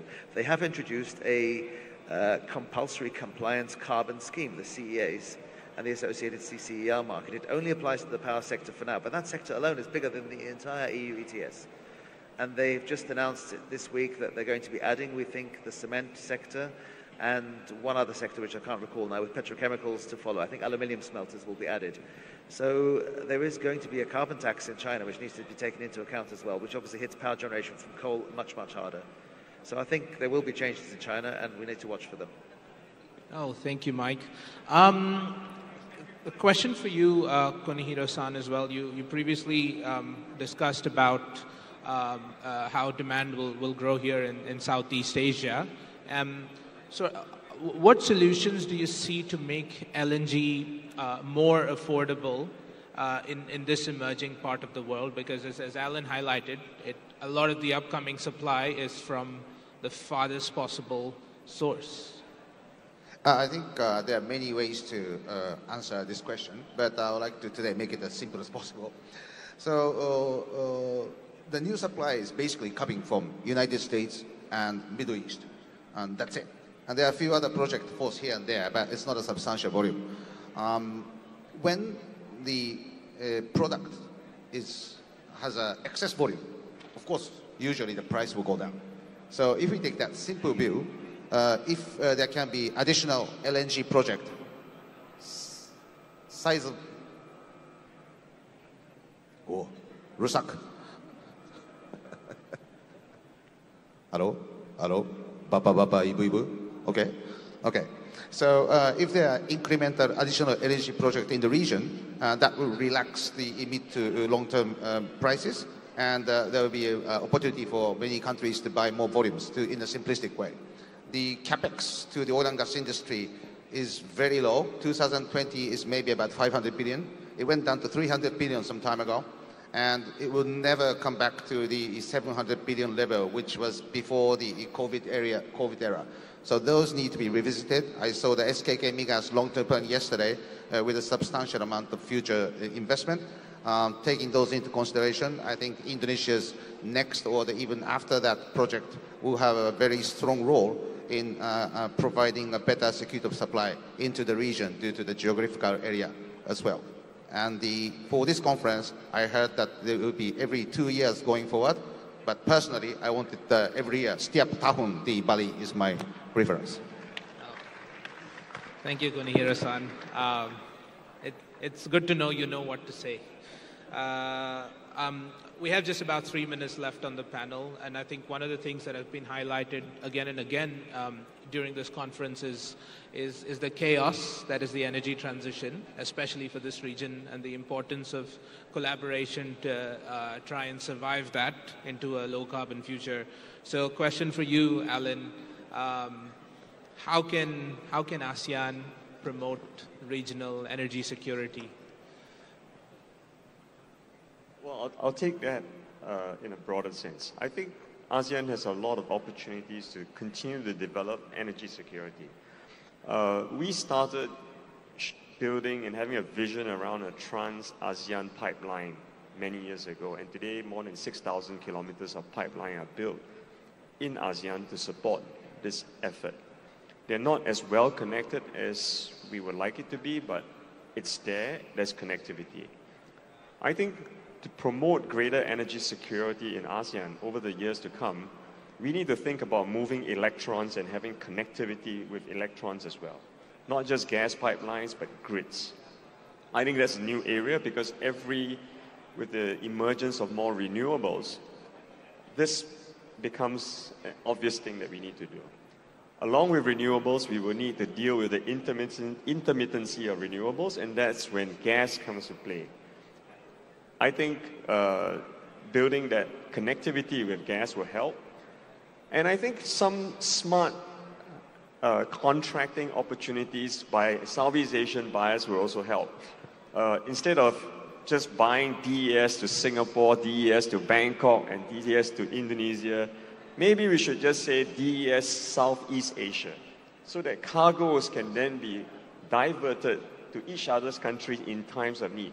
Now, that is another way we can promote regional energy security amongst all of us. No, thank you all. And we have just about 1 minute left. I'd like to take this opportunity to thank the audience and my fellow panelists for joining us on stage. I think we've concluded that LNG and gas do have an important role in this part of the world, a lot of macro tailwinds in favor of their growth.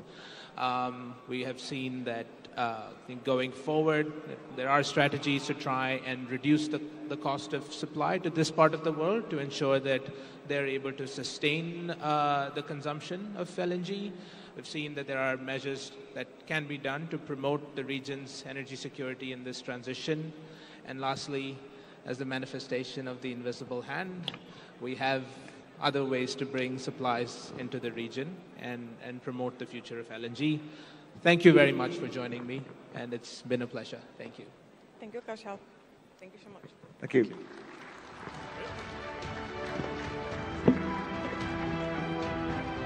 Thank you very much, Mr. Ramesh, and of course to all our insightful panelists.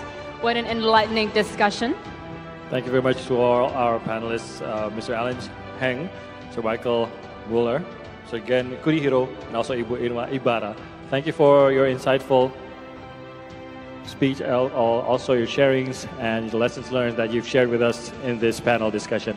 Please stay on stage, gentlemen. Stay on stage for a picture. We will capture the moment together. For a photo op. And to hand over a special token of appreciation, I would like to invite on stage the Deputy of Exploitation of SKK Migas, Bapak Wahyu Wibowo. Please join us.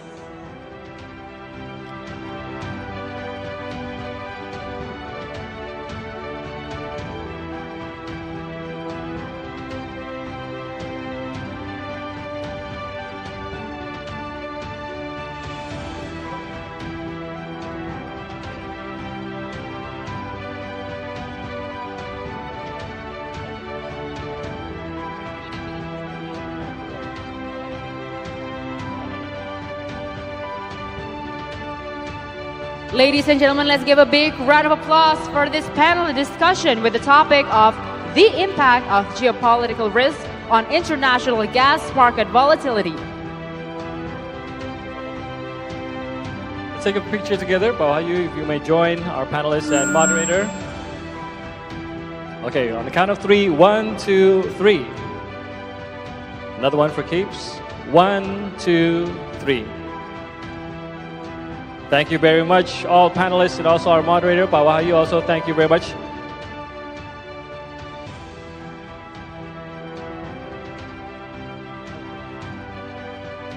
All right, what an insightful discussion to start off the day today. And of course, we will still have many of discussions and connections that we provide to you on our event, or the last day of the 4th International Convention on Indonesian Oil and Gas 2023.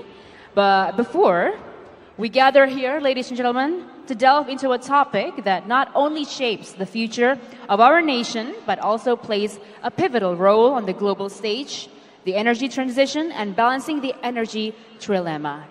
And as we embark on this important discussion, it is imperative to acknowledge the significance of this endeavor for Indonesia's sustainable development.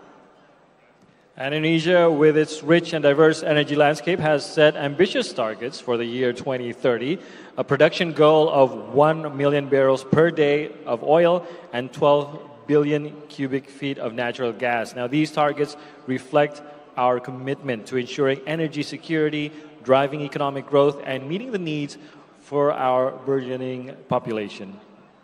That's right, Timothy. However, ladies and gentlemen, in this era of global environmental consciousness and the urgent need to address climate change, the pursuit of these energy targets must be harmonized with our responsibility to the planet, of course.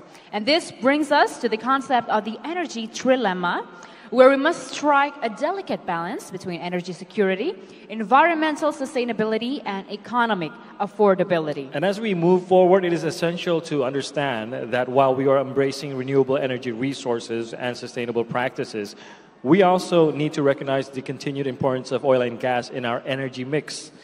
Now, these resources are fundamental to meeting our domestic energy demand, powering industries, and of course, supporting our economic growth.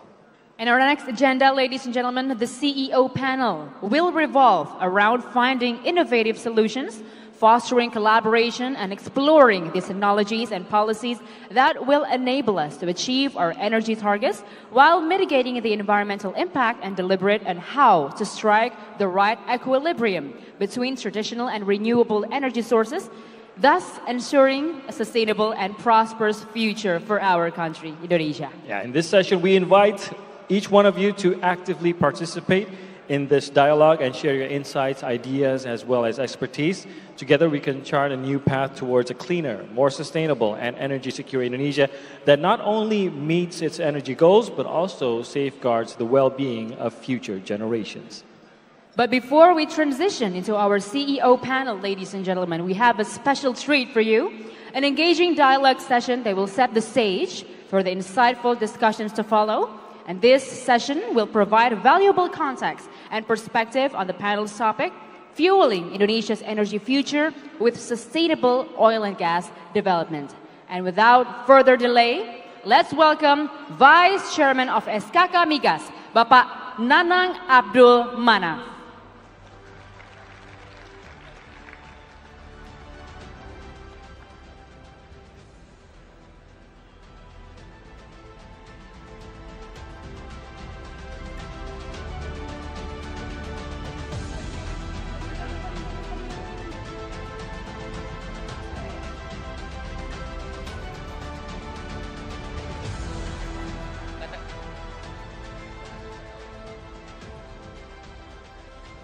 Thank you very much, Master of this ceremony, distinguished ladies and gentlemen.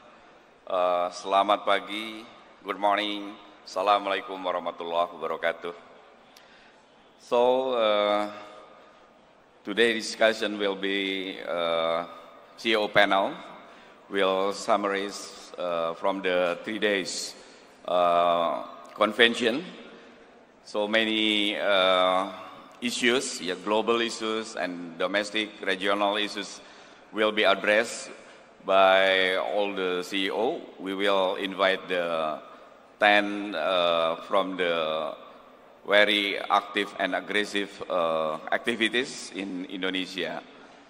So I think we would like to get the perspective, and then of course the follow-up from the several issues like how the SKK Migas with the low carbon initiative and then decarbonization, implementation of the CCS, CCUS, And of course, need the commitment from all the PEC operator in Indonesia to support all the program will be the success. Okay, I think that's all from our introduction. Thank you very much. Very good morning. Assalamualaikum warahmatullahi wabarakatuh.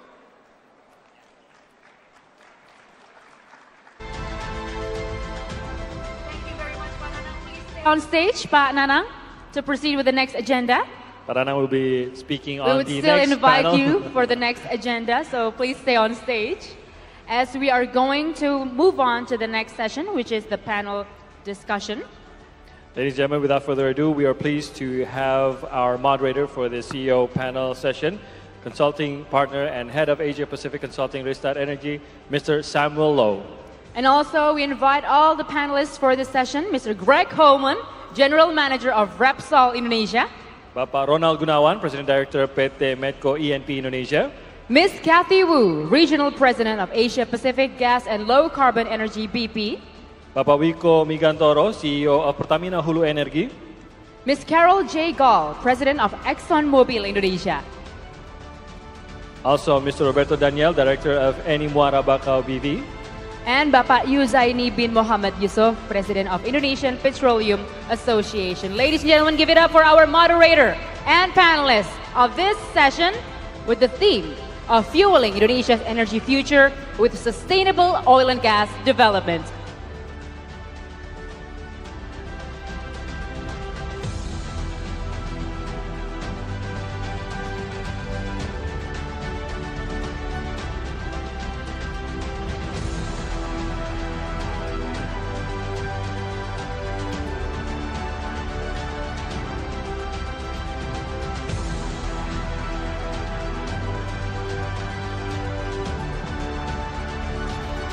And this session, the CEO panel, will be led by our moderator, consulting partner and head of Asia Pacific Consulting, Restart Energy.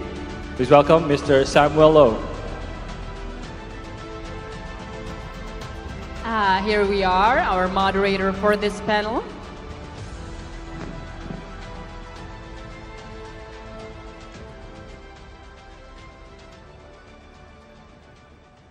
Mr. Low, the stage is yours. Thank you, thank you. Good morning, ladies and gentlemen. I'm Samuel. I'm part of the team at Rystad Energy, and I lead our consulting business for Asia. First off, I think I want to thank SKK Migas for the opportunity to be the knowledge partner for this conference. I think there has been many great discussions and insights over the last 3 days, very encouraging for the industry. So yes, joining me, we are the last panel for the conference, right? And with this, I think many of the key leaders, very esteemed leaders across the industry will have good messages, and we would like to wrap up the conference and re-emphasize some of the important messages that we have across the last 3 days. And to set some context before we start our questions, we have been talking about the energy trilemma over the last 3 days. Right, we talked about energy security, energy affordability, and also energy sustainability. On the topic of energy security, Indonesia will see growing energy demand, and we do have aggressive production targets to meet by 2030, 1 million barrels of oil per day and 12 BCFD of gas. On affordability, we will need to ensure the energy is affordable for, the nation. We will be phasing out coal-fired power plants. And on sustainability, we have been discussing, many carbon solutions, decarbonization plans, and more. So, to balance the energy trilemma, each of the leaders here on stage would have their own respective strategies and plans to, balance security, affordability, and sustainability.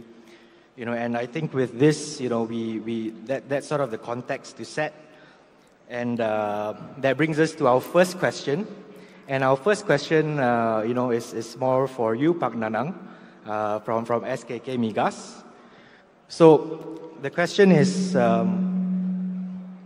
how do you envision the oil and gas industry in Indonesia over the next 10 years? And what would be your call to action for the government and industry to achieve the energy trilemma of security, affordability, and sustainability? Over to you, Pak Nanang. Thank you very much for the question. And then talking about the energy trilemma, our country, SKK Migas, represent the government, address and respond for the energy trilemma with the developing we call the Indonesian Oil and Gas 4.0, or we call the RENSTRA, strategic planning for the upstream industry. So that's why talking about the energy security, so our ambition, our vision to achieve the high level of oil products and even the gas, 1 million barrel by 2030, and then gas 12 billion scf per day for gas.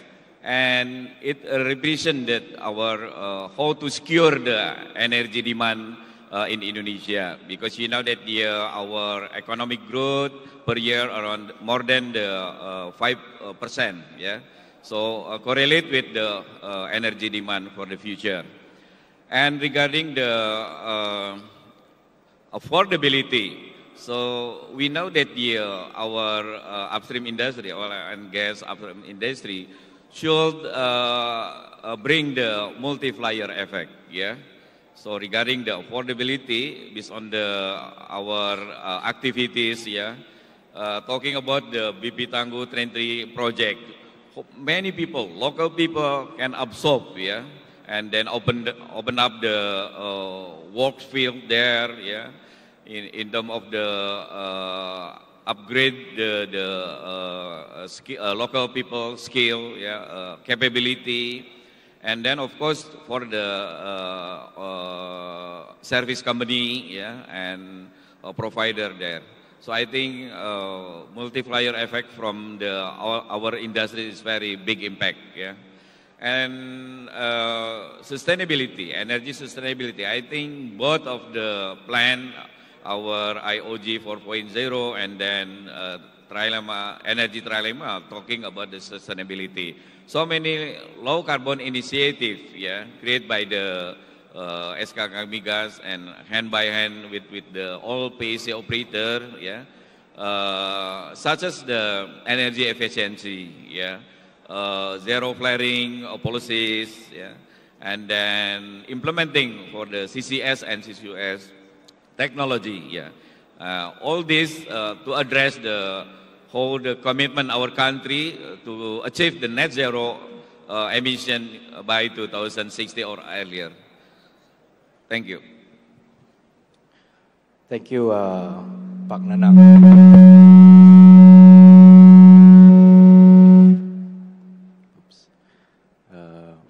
Okay. Thank you, Pak Nanang, for your answer to that question. And maybe this time, Pak Wiko, maybe you would like to build on from an NOC perspective. What would be your call to action for the energy industry to achieve this trilemma to balance, security, affordability, and sustainability? Okay, thank you. As you may aware, Pertamina is a state-owned enterprise of Indonesia. We are NOC of Indonesia. If you want to ask about a future, we have to look back also in the past 10 years, what Pertamina have been done to upstream industry in Indonesia. I would like to tell you that over the past 10 years, we have spent more than 30 billion of capex to build upstream businesses, and currently resulting our production numbers is around 1.47 million barrel oil equivalent, and 80% from that's coming from domestic resources. In the next 10 years and beyond, the strategy will be a bit different compared to the past 10 years because we have also to consider about the energy trilemma. Yeah? Currently, we spend around 4 billion capex every year, and steadily will be increased until the next 10 years, including our activities, not only sustaining our security energy, but also we also have to consider about the energy transition. So we're ready with the capex, but of course we hope we get support from everyone, from every stakeholder here, especially when we're talking about the gas monetization. We have a lot of gas resources currently, but some resources not yet been monetized since the infrastructure, gas infrastructure and gas demand is not ready yet. So this is a good chance to us to also participate on how to reduce the emission by monetizing more gas. Because gas is the cleanest among the fossil fuel. That is my view. Thank you, Pak Wiko, and apologize for that technical issue we had just now. Maybe Pak Ronald, would you have more to build on this topic of call to action on the industry? I think I just want to add, what has happened in the last 5 years. What I can see is our industry is moving to the right direction. Our industry is moving to the right direction. The support from SKK Migas has been, progressing, improved very well. What I can see is significant improvement. I see, for me, in Medco, we have some operations also in international, like in Thailand and in Oman, where I involved directly. So I can see directly the difference.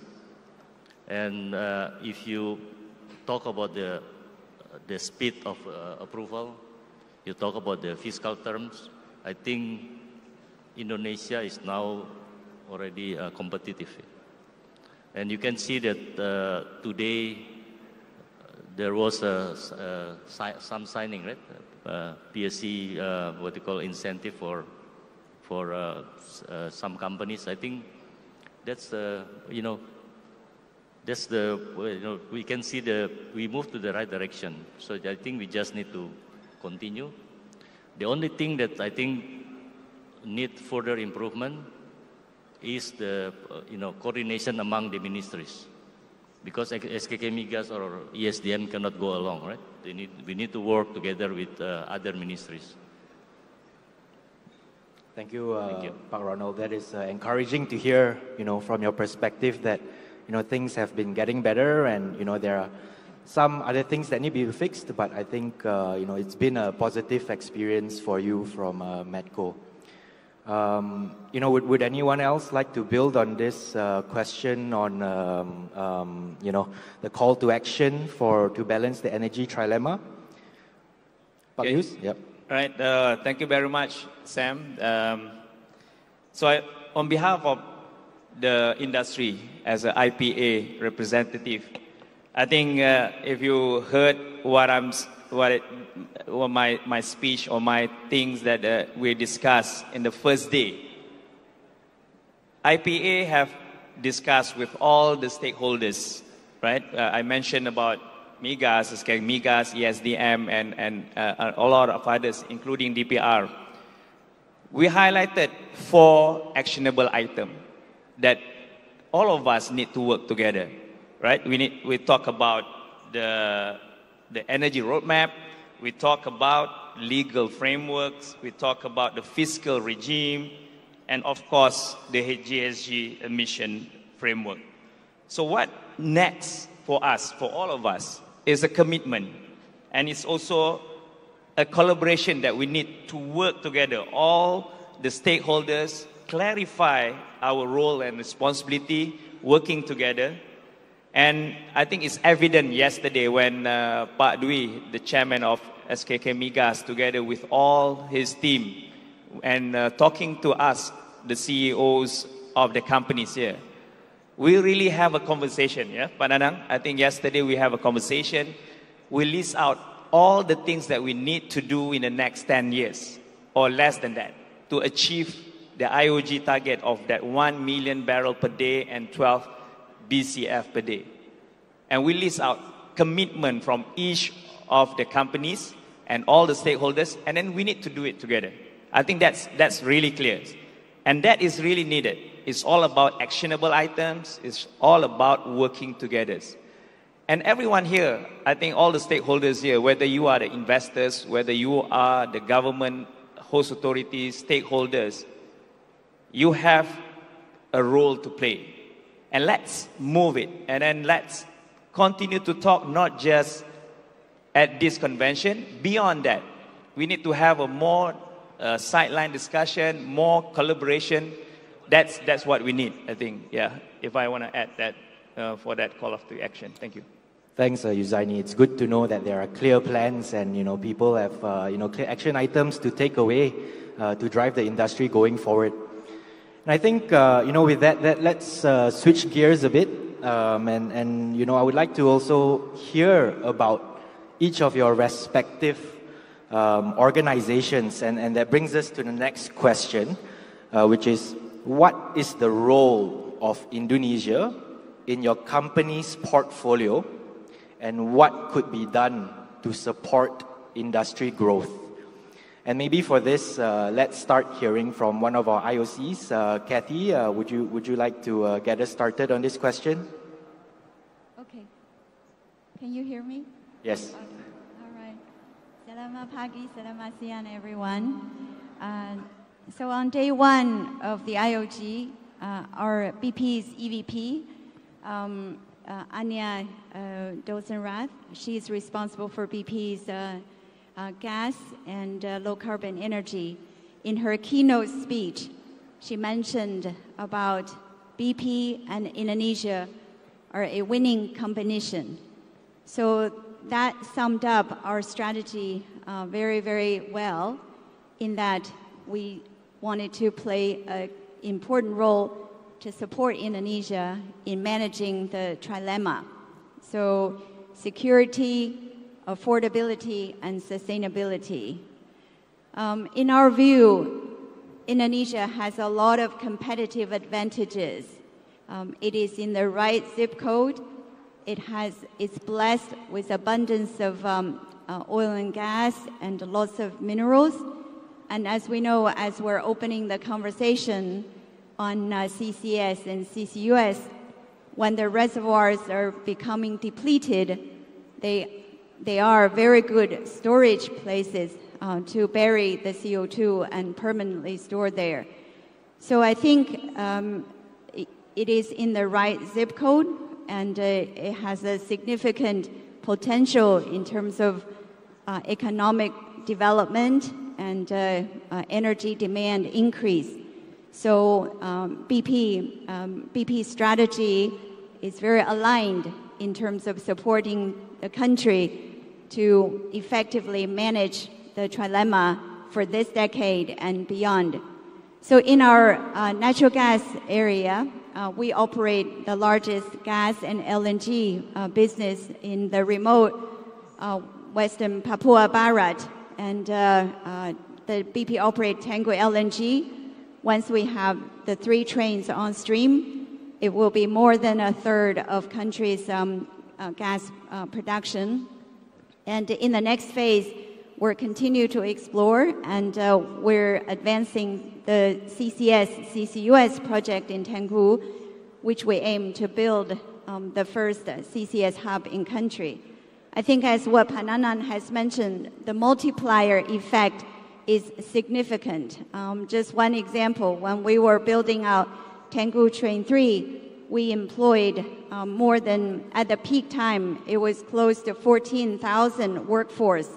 And today, more than 70% of our workforce are local Papuans. So that multiplier effect is significant. I think from an individual private investor standpoint, I think investments is one of the biggest challenges, as I mentioned on my other panel. And according to Bloomberg, the world would need $7 trillion a year in order to address this challenge. So I think collaboration between government, industry, public, and private sectors is hugely important. And BP's strategy is very aligned, and we would like to play a big role in terms of gas, decarbonized gas, and also the low-carbon energy space, solar, offshore wind, and also enabling the gas and CCUS combination to enable the blue hydrogen, blue ammonia, and also leading to green energy. And also the size of the market is significantly very attractive. And in addition to our upstream business, our Castrol brand and our retail are all growing. We look forward to playing a very important role to support the country for many years to come. Terima kasih. Thank you, Katie. It's great. Yeah, definitely great that you've got quite a broad ambition, and that you recognize Indonesia's role in your organization to be pretty ambitious with CCS, but also wider green energy, and there are a lot of natural resources and CCS capabilities as well in the country that will be important for you. Yeah, maybe let's hear from another IOC, Carol. Yeah, would you like to tell us more of the role of Indonesia within your portfolio and what could be done to further grow the industry? Yeah, sure. Selamat siang. And again, congratulations to SKK Migas and Indonesia for a great networking event this week. Indonesia has a very special place in ExxonMobil's global portfolio. It's special for three main reasons. First, we've been here, we ExxonMobil have been here for 125 years. In fact, we like to joke that we've been here longer than Indonesia itself. And with that comes a great relationship. And relationship and trust really matters. And we have that in Indonesia. Second, Indonesia is a great place of high standards and talent for our global organization. In fact, Indonesia is the best of all of our affiliates around the world when it comes to safety, process safety, and managing the base business well. And for that, all of our businesses around the world look up to Indonesia for best in class. So that makes Indonesia one of the very special affiliates around the world.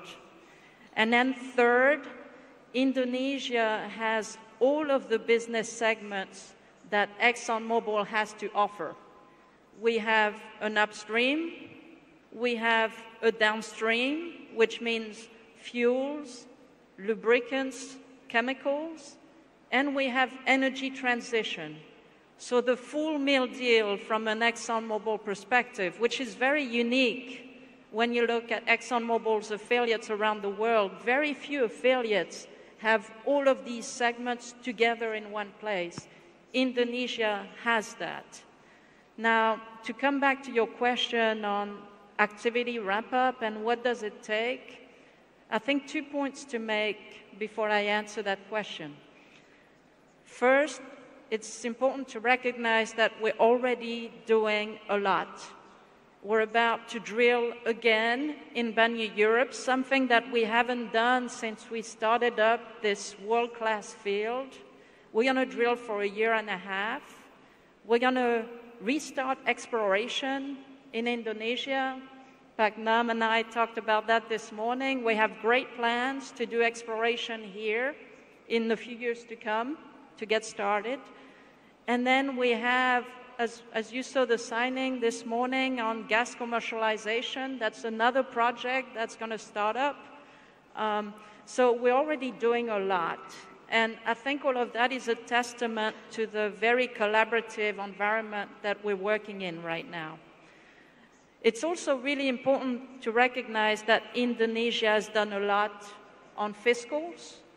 And I think Indonesia has played its part to try to get the activity to ramp up.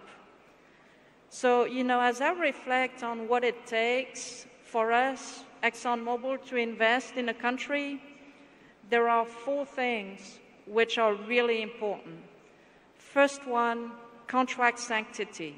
So when we sign a PSC, it's really important for those terms to be honored until the end of the PSC without being rewritten. That's number 1. Second, having regulations which are competitive and durable is important because Indonesia is competing for a global company like us. Indonesia is competing with many countries around the world. And so having competitive regulations and policies is important. And we talked about that in the context of CCS this week. We know the presidential regulations are imminent, and for us it's going to be potentially something that will transform Indonesia in a positive way. That's number 2. Number 3, ease of doing business. And I think Ronald touched on that when he talked about governments or ministries working better together. It's really important to understand that the investor is, in a way, a customer, and it's really important for the customer to feel valued. As we bring investment, I think Indonesia has the opportunity to continue to make us feel special, such that we feel we want to bring even more investment. And so making the processes simple and streamlined is really important. And then finally, as the energy transition is looming, and in fact we're right in the middle of it, project cycle time becomes really important. And what it means is seeing first production or first gas quickly after you invest is really important because that's how everybody makes money. That's how Indonesia makes money. That's how the investments get their return. And so looking at opportunities to shorten that time between investment and first production is essential. And so in our mind, very lean procurement processes that help us speed up project cycle is really important. But again, I want to close with hope and optimism because I do think that Indonesia has done so much. And you can tell from the number of signing over the last 3 days that many companies, including ourselves, are interested in investing in Indonesia if the conditions are right. Terima kasih.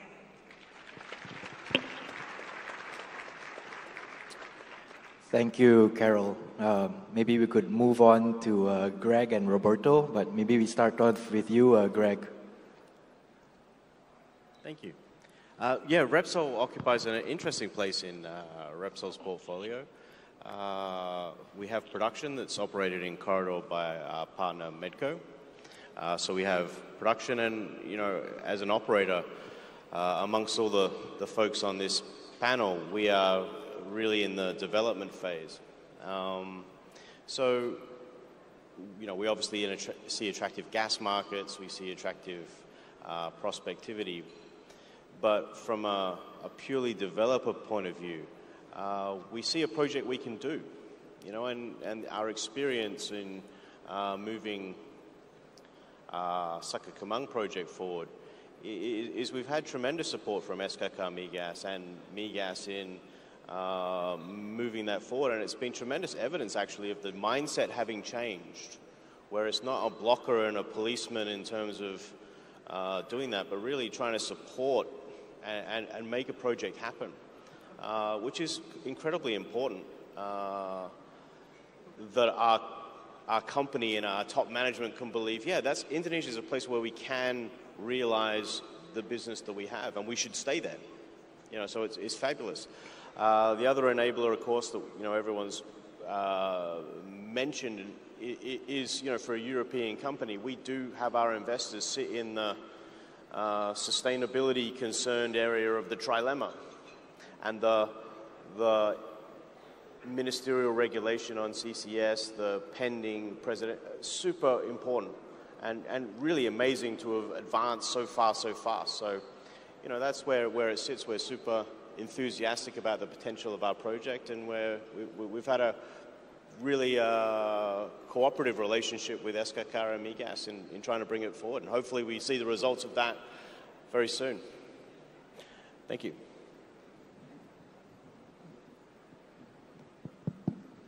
Yes, good morning everybody. Yes, I already said it yesterday, and even the head of the region who was present in the first day stated the same. For ENI, Indonesia is at the top of our countries. And, it's 280 million people growing at 5, 6, 7% every year, sitting in the middle of Far East, growing economy, where else to be? Plus, Indonesia has all the elements that fits perfectly with the strategy of ENI, both in terms of the transition and also to the final target, which is the pure renewable. There are conditions, the government stability is for sure one of the most important things. As Caro was saying, sanctity of the contracts, being sure that things move the right way and the way you have agreed. Resources, people is fantastic. You have a great culture, people is universities are extremely good. So there is all the elements. And in the last year, I would say ENI is concentrating a lot in Indonesia. As you know, we have very, very close to finalize the acquisition of IDD, finally, after many years. We have started the exploration activity very strongly. We are just right now drilling a well. We have a long-term plan for exploration. We envisage to drill about 6 wells in the next 4 years. We are talking about the offshore. That is a huge investment, very huge investment. As I was saying yesterday, I believe we are at the top 3 in ENI in terms of exploration. So we really look at the present and the future. We currently have 2 fields in production. This year we are launching another 2 projects. One is already running, another one is under the POD discussion and approval. So we really look at the next 4 years with a lot of activity in exploration and development itself. We strongly believe that we may be able to double our production in the next 4-year plan. We have also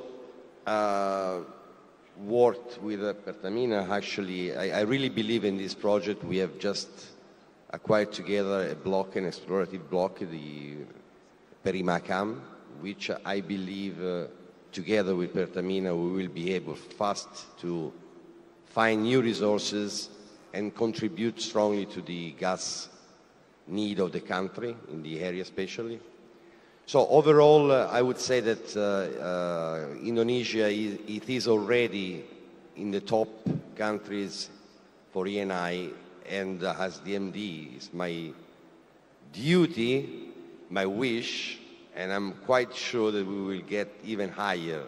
I want to be number one, and why number two? So. Thank you, Roberto. Maybe we can move on to Pak Yuzaini and Pak Ronald, but maybe Pak Yuzaini, please go ahead from Petronas perspective. All right. Thank you, Sam, again. I think a lot have been said from the perspective of the industry. So on behalf of Petronas, I just have to say that Indonesia is one of our crucial and important country for our portfolio. So Petronas has been operating in Indonesia for the last 20 years. So we are not just in upstream, we are also in the downstream business, where we have our lubricant business and also petrochemicals. And Indonesia is one of our big market for our methanol. So we continue to grow, and we're looking forward to continue to work with our partners on downstream as well. And of course, with the introduction of our low carbon solution or the renewables companies, Gentari, we are also looking forward to work with the stakeholders in Indonesia to bring value, to look at solution in the low carbon solution as well. And when we are here, Petronas will always forge our collaboration with the stakeholders, start with our partners, operators, and also the host authority, and also the surrounding communities. So and it shows based on our commitment here to grow, where we are now in 9 PSCs, and 3 PSCs is our Carigali operated block, where we are in operation at our Ketapang PSC block in Madura area in Jawa Timur. And we are also having our North Madura 2 PSC, where we are currently under development stage after a successful discovery in 2021. And we're moving forward after the POD submission, and now we are looking forward for the FID for the next few months. So I think thanks to SKK Migas and Migas for supporting us to accelerate the approval and also to support us in moving the project forward, because it's been highlighted as one of the strategic projects, especially is oil discovery, one of the biggest oil discovery for Indonesia for the last 10 years. So definitely Petronas will continue to grow and support government of Indonesia in terms of meeting the target of that 1 million barrel. Apart from that, we are also looking forward into exploring the new areas. And we started off last year with signing of our North Ketapang PSC in our surrounding area in North Madura as well, because we believe with the discovery of Hidayah in 2021, there's more Hidayah-like discovery that gonna be happening. So we promoted that area. We like some of the partners to join us to look into this western areas. That's what Pak Nanang has been presented yesterday with the team, with the team of 9 experts that looking into western area. There's still a lot. I know that sometimes when we have a bigger discovery for the last 20 years or 30 years, we forgot near field exploration is still important. You already have facilities, and that's where with more effort and more risk-taking appetite, then you can look more near field discovery that you can put in and to support the government aspiration of that 1 million barrel and 12 BCF by 2030. And apart from that, we are looking at the frontier area. I think this, if you remember, during my talk during IPA a few months ago, Petronas is looking forward to expand our focus in the eastern Indonesia as well. We started off with joint venture and studies, and we're looking forward to start our activities over there. And don't forget that also during IPA we signed our participating interest in Marcella. I think that together with Pertamina, that shows Petronas' effort and commitment to continue to support the government of Indonesia aspiration. And while we are here, I think, again, talking about what can we do more as a company, as a community, I think what our statement of purpose as Petronas, we want to become a partner of choice in our as an energy solution, as a service provider to create sustainable life for sustainable future. And we have our 4 sustainability lands. When we move forward in any of our operation, we look at 4 sustainability lands, which is continued value creation, safeguarding the environment, positive social impact, and also responsible governance. So we include all these 4 sustainable lands in our operation, and it's evident in a lot of things that we do. Apart from moving forward to increase production, we are looking also on how to reduce emission. We're looking a lot on activities in our area of operation in terms of CSR that we're doing together with the community at the Madura Island and Gresik area in Surabaya. And we are looking also to work with the government. I mean, we have been talking to the host authority in terms of how can Petronas help to shape changes and improvement in terms of ease of doing business, that what Carol has mentioned before, in terms of certainty of the contract, in terms of how can we do a more modified fiscal term to help the industry to grow. I think we're not competing with each other. We actually also are helping each other to collaborate and to make sure that oil and gas industry will continue to sustain towards the future. I think that's some of the essence that how Petronas will continue to grow and help the government of Indonesia. Thank you. Thanks, Yus. Very good commitment and aspirations for Petronas within the country. Pak Ronald. Thank you so much. Medco is Indonesia company. So Indonesia is our home, right? So Medco, we are listed in the Jakarta Stock Exchange. We have E&P business, and also we have a power business. This is related to, I think we structured the company. So E&P, we continue, and then also we look at the, to address the renewal, energy transition. Then we go through our power business that basically develop also geothermal,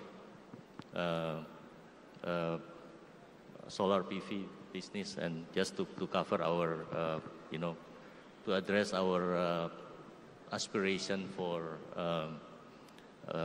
to cover the energy transition. In Indonesia, we have 15 PSCs, where 10 PSC we are operated. We are the operator of 10 PSCs, and then we partner with international companies, and also our big brother PHE, Pertamina. We partner in, I think, very good joint venture, very good joint operations in JOB Tomori. That's where we can unlock the gas in Sulawesi, the stranded gas from in Sulawesi, to supply Donggi Sonoro LNG. For Medco, in the last 7 years, we have grown up from 50,000 barrel oil equivalent company to become 160,000. So we almost triple. And how to do that? We grow through the acquisition. So the question is, what's your contribution to the country, right? I think the one that what we are. So we took over the assets from major companies. And then we are a small company, so we basically create additional value to the company, so we can maintain the production, even we can increase the production in order to extend the life of the field. So I can give you one of the example is our Natuna asset that we took over from the previous company. That asset, the life of this asset, before is until 2023. Now we can extend to more than beyond 2023, and even we can extend beyond the PSC expiry. So I think that's the other thing. The recent one corridor where we partner with Repsol and also with PHA, I think we did the same thing. We do some redevelopment of that asset, and we can create additional value. So currently, if you compare to the previous long-term plan, we are producing more than, I think more than 100 million cubic feet per day additional. So that's, I think, the one that how we create value. The other important thing is, the one that I think we need to do more is we need to with all the combination of assets we have,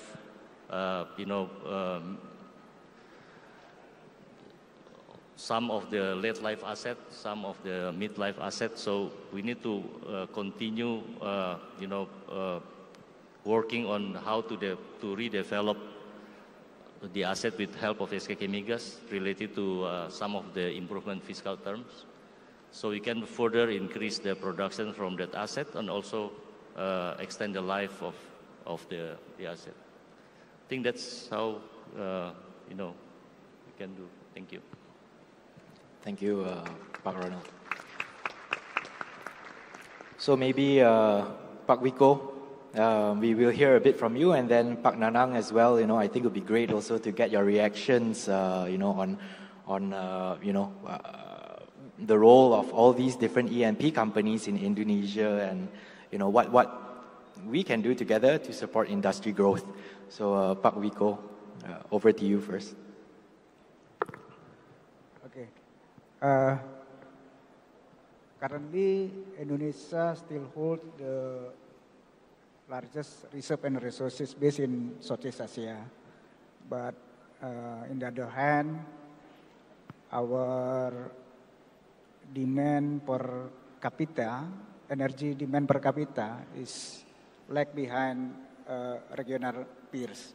Indonesia also the net importer of oil, and actually this give us room for upstream development. Agree with everyone that we have to see green asset, future asset, because currently Pertamina hold around 11.6 billion barrel oil equivalent of prospective resources, including 1.9 billion drillable prospect. The homework is just on how to accelerate this exploration potential into production. Pertamina developed 3 key strategies for the exploration. First one, as mentioned by Pak Yus, is near field exploration. This is for sustainability, and we secondly go further than near field, what we call by frontier area. And luckily, this year we won 3 exploration working area, and happy to work with Pak Roberto for Perimehakam and also everyone else. I think we have something different compared to other IOC. Yeah? Pertamina currently holds the biggest mature asset in Indonesia, which is this asset is not only complicated, but also need special approach to produce. We're happy to work with Pak Nanang and also Migas on how to develop what we call by idle wells, and soon we will launch several cooperation with private sectors.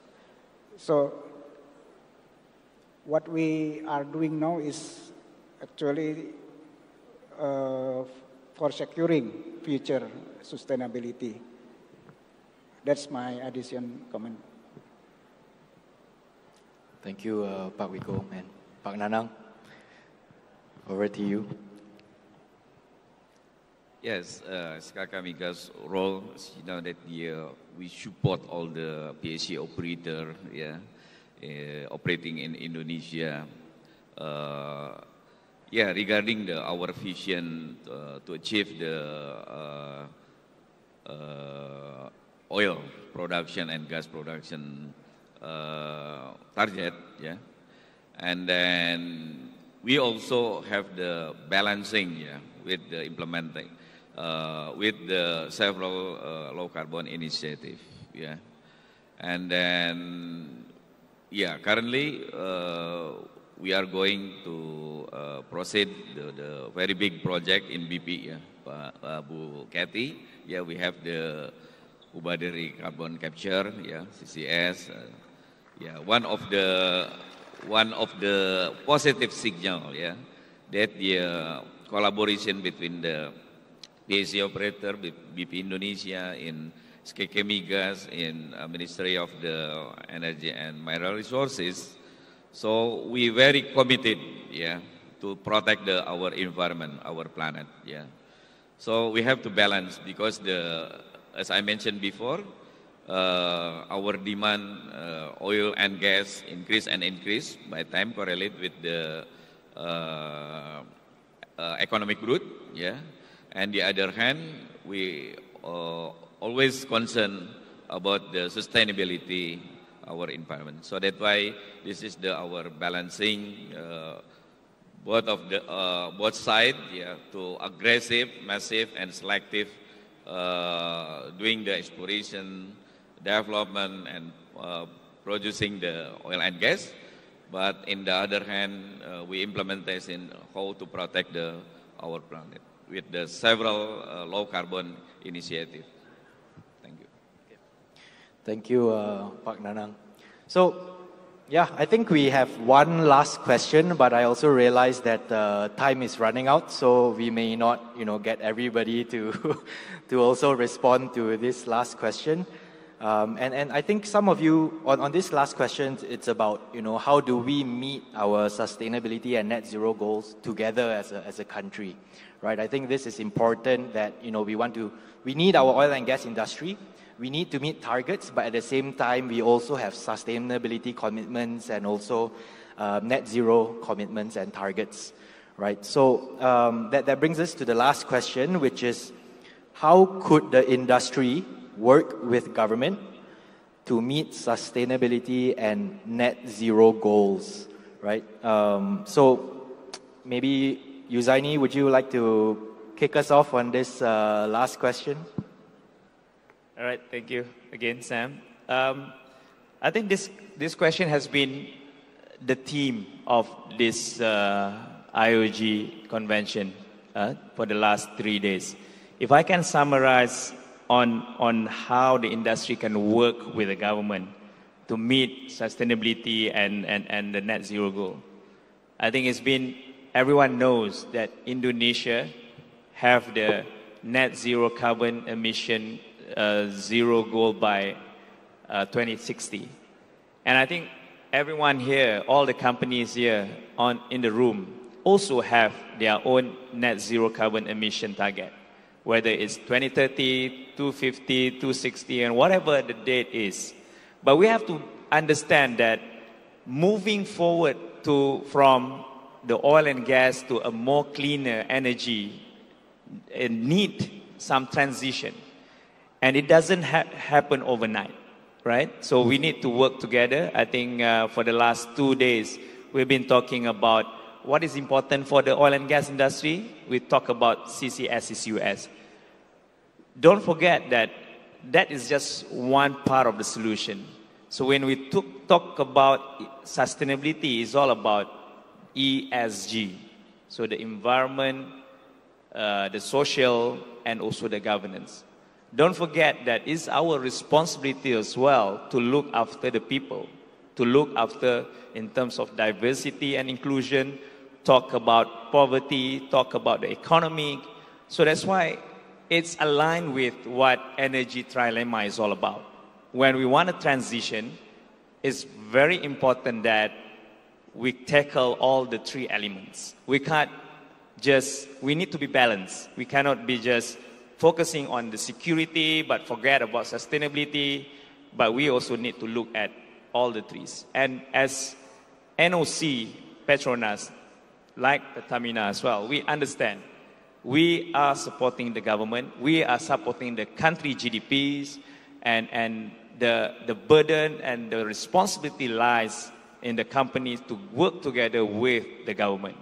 And over here, we understand that. And I think IPA and all the industry players are working together. I think I hats off to the team from IPA that is currently working tirelessly, looking at the presidential regulation. We already have the ministerial regulation for CCS, CCUS last year, but now we're moving forward to move to a broader scale.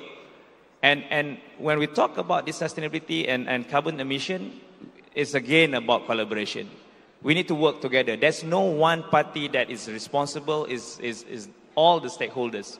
Whether you are the oil and gas company, whether you are the investor, whether you are the stakeholders, which is the government, the regulator, and also the people, the communities around you when you are operating. So let's, I think, let's work together. We're working forward to this, the presidential regulation. We hope to get it approved as soon as possible. But again, goes back to the fiscal, the economic, and on how to make it as a business model.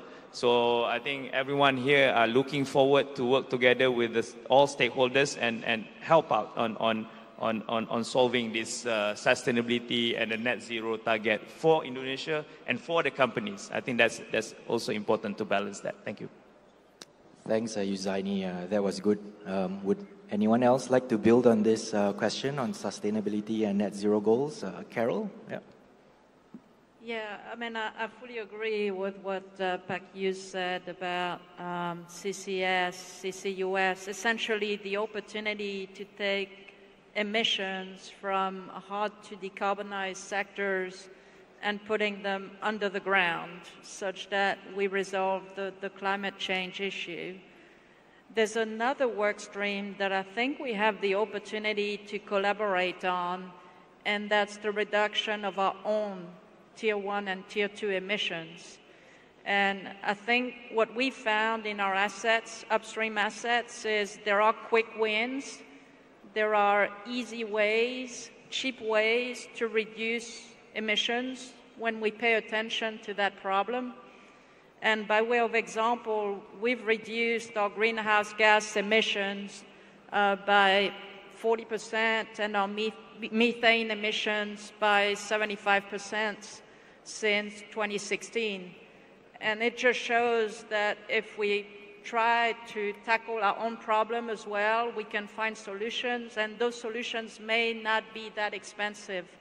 And so, in my opinion, there are two work streams to focus on. There's CCS, CCUS, to try to deal with hard to decarbonize sectors, but also try to work collaboratively to tackle our own Tier 1 and Tier 2 emissions.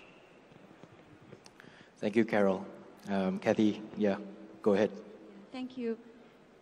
I think we talked about the importance of collaboration, and I just wanted to applaud our government of Indonesia to be very, very open to industry's feedback as we're looking at the new regulations, the new procedures, whether it's CCS, CCUS, or in the hydrocarbon space in increasing the flexibility of fiscal terms. I think there are so many issues we need to resolve, and collaboration is really important.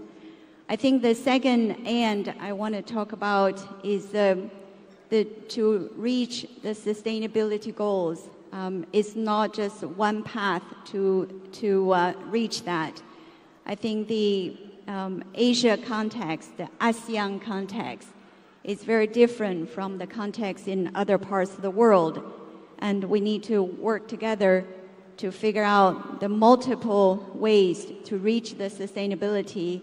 And we need to deploy a variety of different energy products and technologies to reach there. I think in terms of technology space and issues, the reporting space, the transparency, still quite a bit of lack of standards is a great opportunity for the industry and the government to work together to progress. And last but not least, I think taking specific actions to reach sustainability is very, very important. Lots of companies have goals, have ambition, but to put the real projects and to put investments to advance in a lot of these problems where solutions are not in existence, to make tangible steps in a very speedy way to support the ASEAN and the Indonesia energy transition to reach that sustainability is really, really important.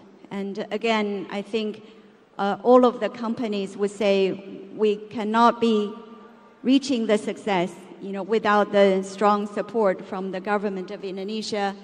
And we are, from an industry standpoint, we would like to very much to continue working together in the end, in terms of multiple pathways, in the end, in terms of collaboration, in terms of taking immediate and tangible actions to reach these sustainability goals, because it's an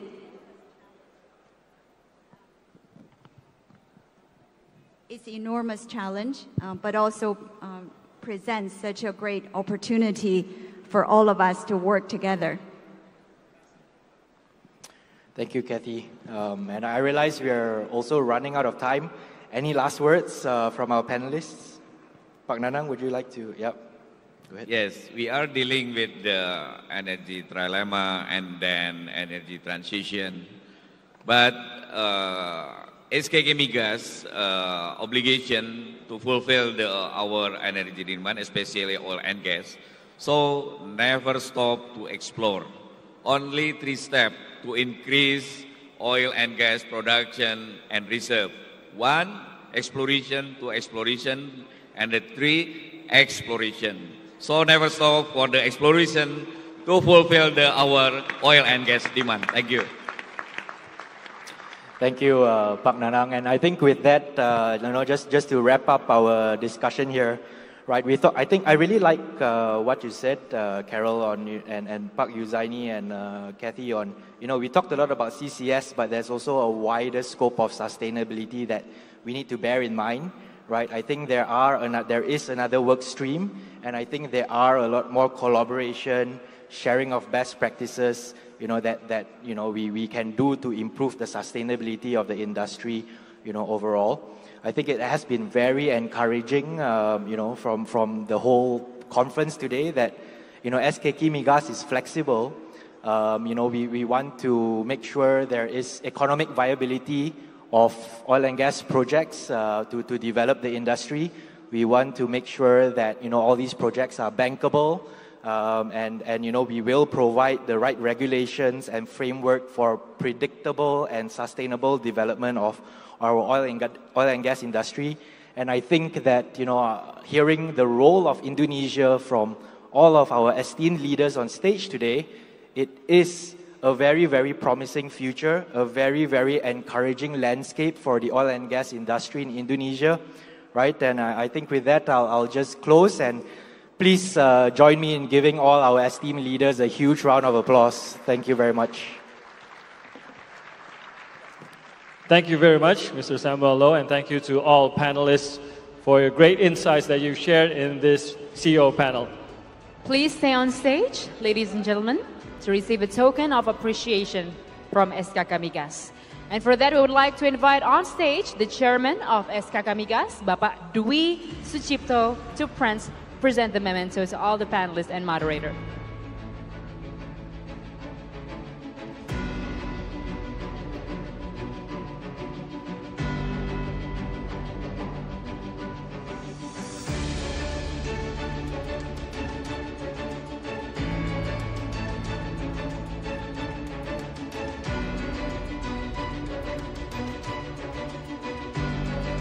Such a rare occasion to have all our distinguished panelists here to share their insights about the industry and its steps forward, short-term and long-term, that they shared there, and very many positive points that we can catch from the discussion that we've had today. A very optimistic look towards the oil and gas industry, the upstream oil and gas industry in Indonesia, and more reasons for collaboration and also investments, of course. Of course. And therefore, ladies and gentlemen, let's give a big round of applause for our panel discussion on the topic of consulting partner and head fueling Indonesia's energy future with sustainable oil and gas development. And of course, we still have many agendas planned for you throughout the day, so stay tuned. And for now, we can capture this moment together. Ladies and gentlemen, give your best smile to the camera with the mementos whenever you're ready. Once again, we'd like to thank all the panelists and also our moderator for providing us a very insightful panel discussion here. And also those involved, everyone who are here now, thank you as well for your engagement as well in our panel discussion. We'll take a picture together with Pak Dwi Sucipto also joining in with the panelists and our moderator.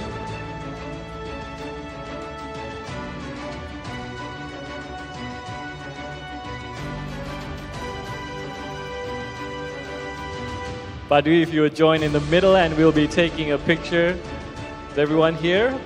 Let's count down to take a beautiful picture together, counting up to 3. 1, 2, 3. Take another picture. 1, 2, 3. Once again, let's give it up for our moderator and panelists for this session, ladies and gentlemen. Thank you very much. What an enlightening discussion.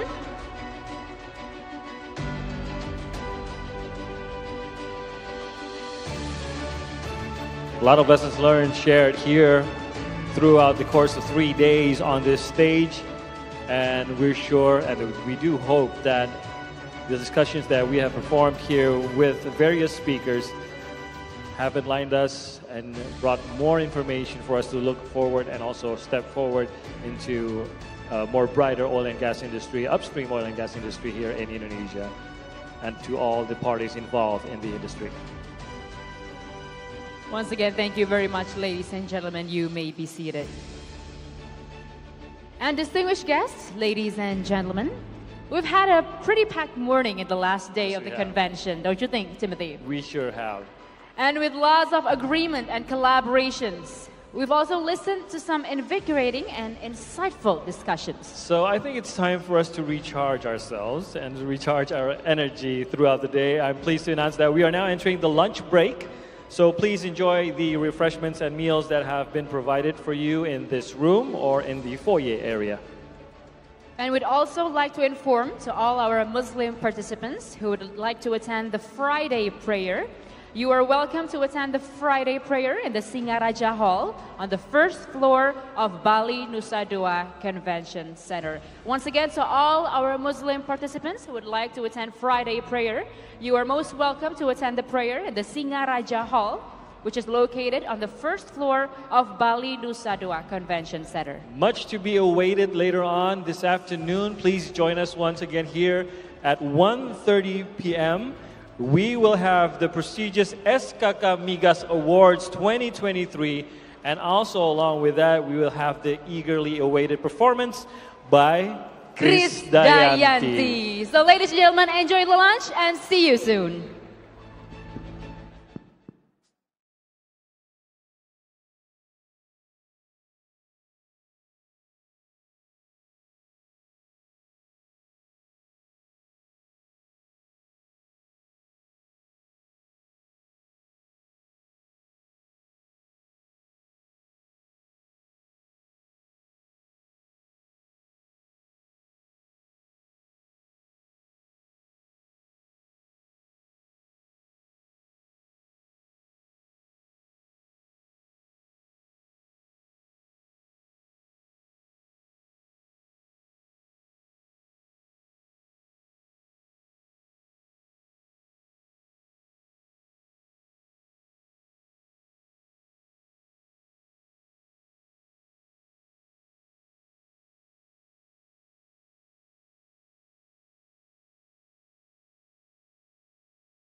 Ladies and gentlemen, welcome to SKK Migas Award 2023.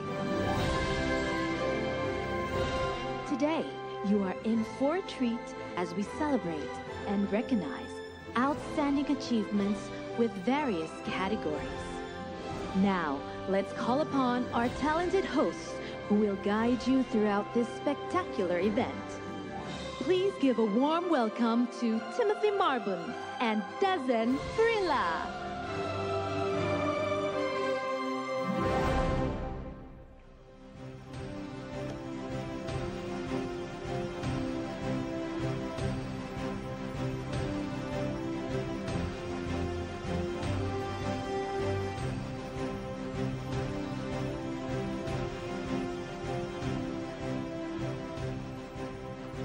Good afternoon, ladies and gentlemen, our distinguished guests. Hope you enjoy your lunch. A warm welcome to you all back in the 4th International Convention on Indonesian Upstream Oil and Gas 2023. And we hope all delegates enjoyed the previous sessions and had the opportunity to interact with all participants during the lunchtime to engage in networking sessions. Sometimes that's the most important part. Exactly, it's where we connect together. And now, ladies and gentlemen, we are extremely delighted to carry on with our most awaited agenda on the 4th International Convention on Indonesian Upstream Oil and Gas, SKK Migas Awards 2023.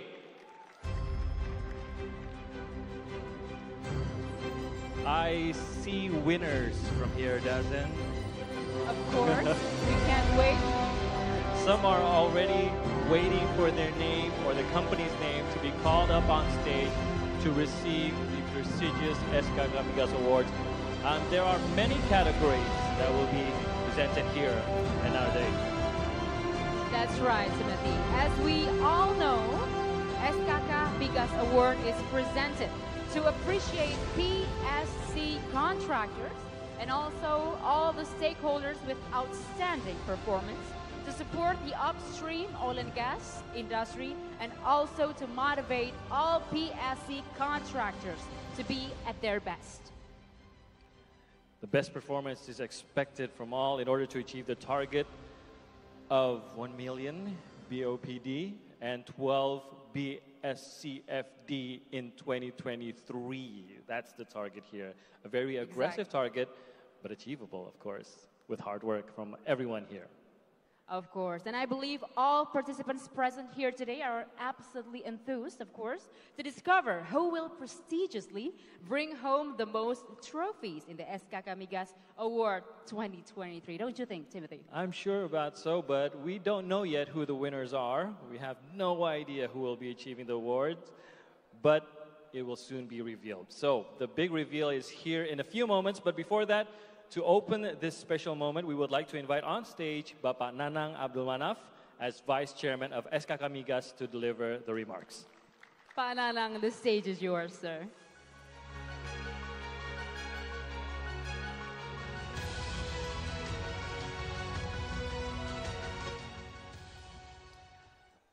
Thank you very much for the opportunity, Honorable Chairman SKK Migas, Pak Dwi Suipto, and our colleagues, management of SKK Migas, distinguished ladies and gentlemen, good afternoon. Assalamualaikum warahmatullahi wabarakatuh. Cikini gondang dia. Kita di sini untuk kerja bersama. Cikampek, Tasikmalaya, walaupun capek, tetap ada harganya.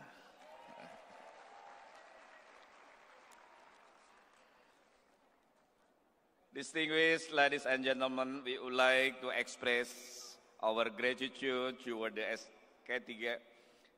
KKKS, all stakeholders, and the exhibition participants. It feels like we are still in the midst of 2023 with the many dynamics, production target, and state revenues that have been achieved over the last year. This award is the highest form of recognition that SKK Migas can give as an institution. Today, we gather to celebrate the outstanding achievement of individuals and organizations in the oil and gas industry. It is an honor to be here with you to recognize and acknowledge the hard work, dedication, and innovation that have contributed to the growth and success of this industry. This event will inspire us all to continue striving toward excellence and positively impact our prospective field. We are incredibly pleased to announce 14 awards and 1 rolling award for the best K3S and 3 awards for stakeholders from the media, domestic and gas buyer, and for the ultimate support from the government official. We have also recognized the best both design and presentation from the exhibitor with award. So we thank you all for coming together and adding more grace to this ceremony. It is good to win award, but the most important is to win together. One team, one goal, 1 million. Once again, thank you and enjoy the ceremony. Good afternoon. Assalamualaikum warahmatullahi wabarakatuh. Waalaikumsalam warahmatullahi wabarakatuh. Thank you very much, Pak Nanang. So Pak Nanang has warmed us up with the awards that will be received, and I guess we just go straight into the awarding, yeah? Yes, of course. People can't wait, right, Timothy? And now, ladies and gentlemen, we will be presenting the SKK Migas Award 2023. Now, the first award category is from Exploration, Development, and Working Areas Management. We will now present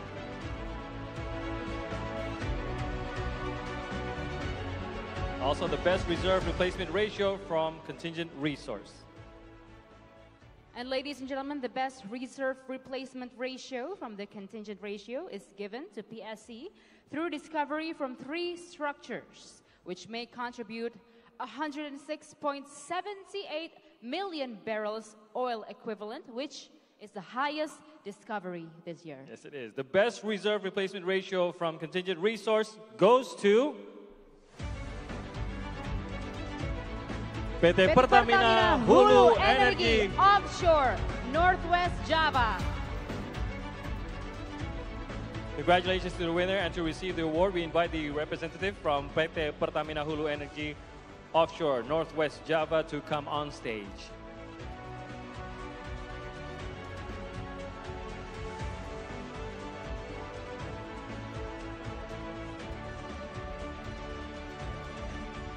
Congratulations, PT Pertamina Hulu Energi Offshore, Northwest Java. And to present the award, we kindly invite on stage the Deputy of Exploration, Development and Working Areas Management of SKK Migas, Bapak Beni Lubiantara.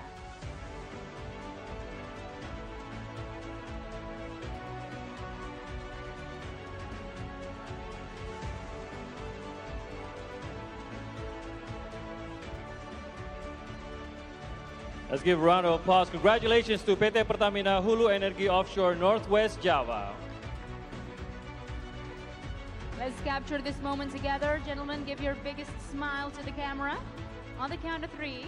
Let's take a picture. They took a picture already while receiving. All right.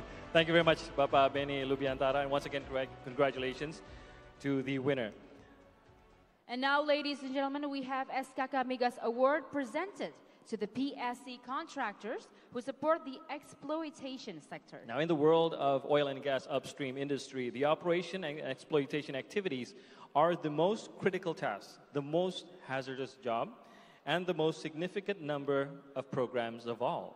Exactly. It delivers oil and gas production and lifting through numerous programs of drilling, workover, well service, and maintaining the project on stream, on track, while also being supported by other activities.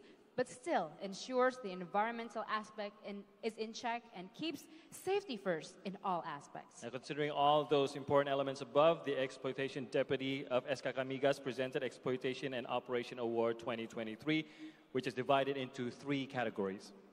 And here they are, ladies and gentlemen, the awards for exploitation sector. The first category is the Best Exploitation and Operation Excellence Cluster Production above 10 million BOEPD. And the award goes to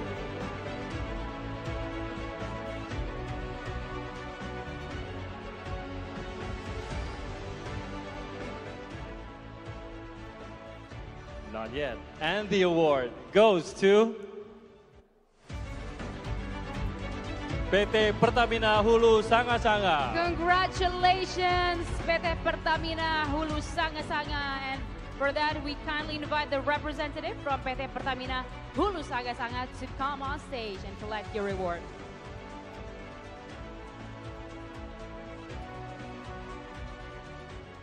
That's our first category. All right, please stay on stage, sir. And now we're moving on to the second category. Second category is the Best Exploitation and Operation Excellence Cluster Production below 10,000 BOEPD.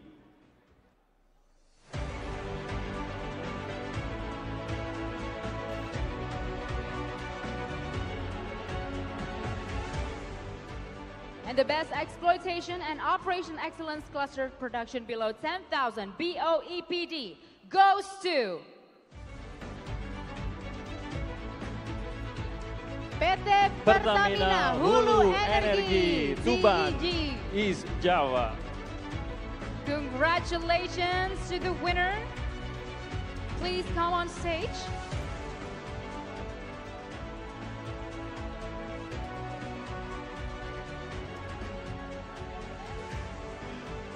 Congratulations to the winner of the second category. Now our third category here is the Project Performance Award 2023.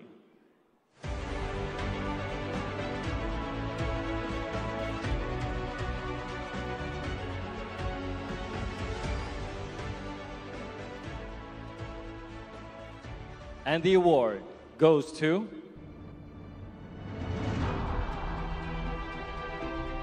Medco ENP Natuna Limited Belida Extension Project.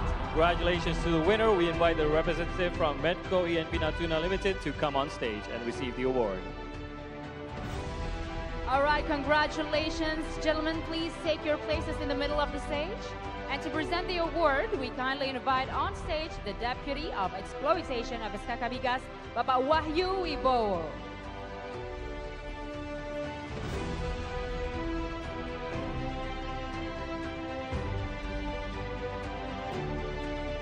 Congratulations to all winners from PT Pertamina Hulu Sanga-Sanga, from PT Pertamina Hulu Energi Tuban East Java, and also from Medco ENP Natuna Limited. Can we give another big round of applause, ladies and gentlemen?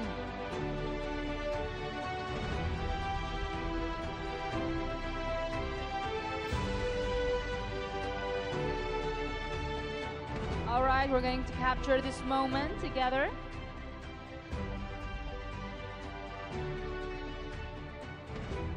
Congratulations on this hard work, gentlemen.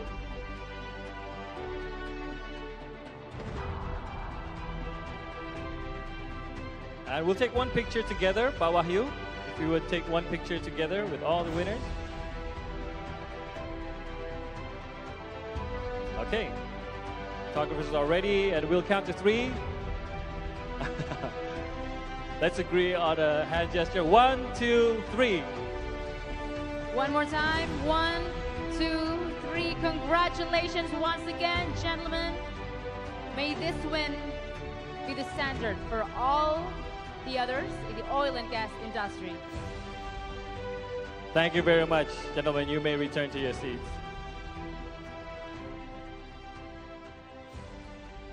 Thank you as well to Pak Wahyu Wibowo for presenting the awards.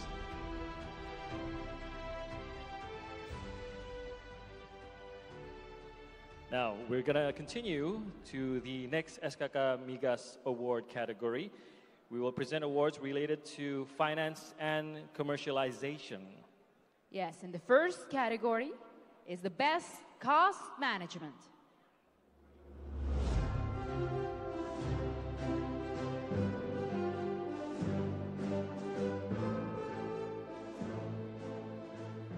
SKK Migas recognizes PSC contractors for increasing oil and gas revenue through best cost management and collaboration with SKK Migas, particularly in resolving audit issues. And this is the first category. The best cost management goes to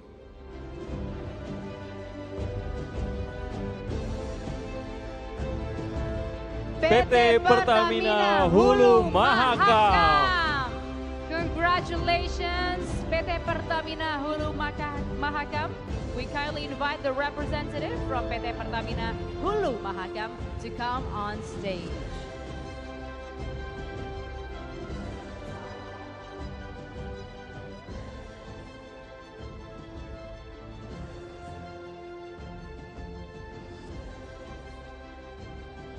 Our next category, ladies and gentlemen, is the best financial performance.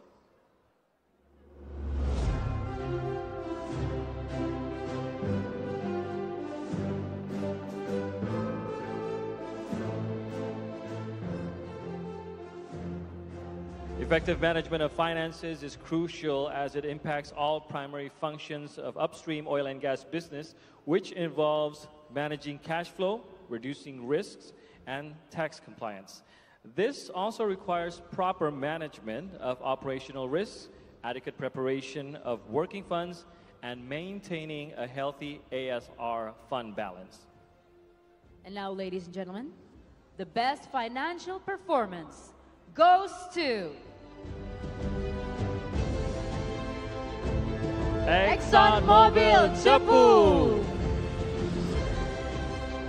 Congratulations, and we invite the representative from ExxonMobil Cepu Limited to come on stage to receive the award.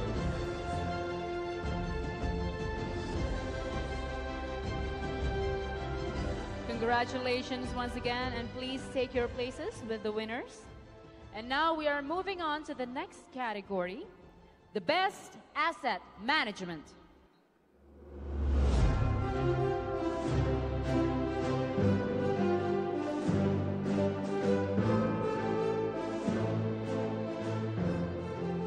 Ladies and gentlemen, SKK Migas highly appreciate PSC contractors who has outstanding performance in optimizing assets to reduce operating costs, thus enhancing asset management data through an integrated information system, and also developing asset risk mitigation.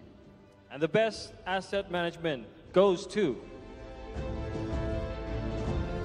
PT Pertamina Hulu Mahakam. Congratulations, PT Pertamina Hulu Mahakam. We invite the representative to join us on stage.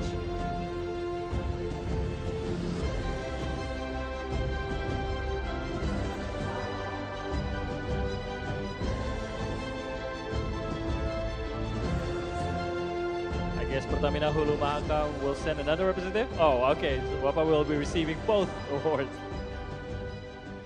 All right, we still have one more nomination in this category, Timothy. The last but not least, the best domestic gas buyers.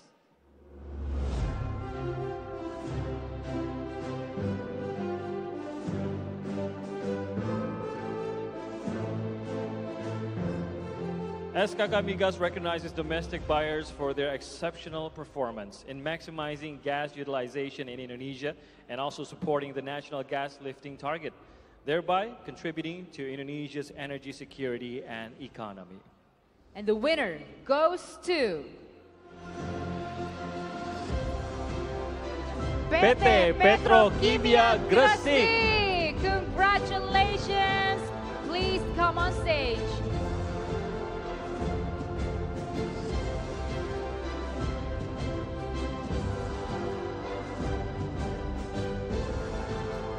Here are our winners for this category. Once again, congratulations. Please take your places in the middle of the stage.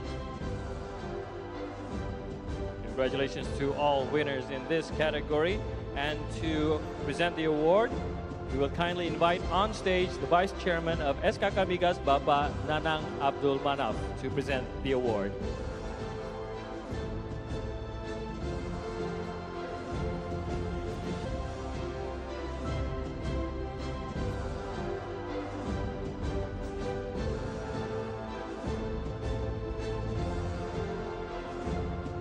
Congratulations to PT Pertamina Hulu Mahakam,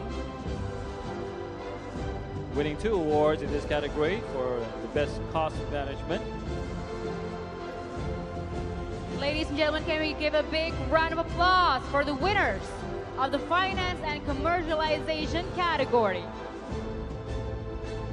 ExxonMobil Chukwu winning for best financial performance. And also received by PT Pertamina Hulu Mahakam is the best assets management.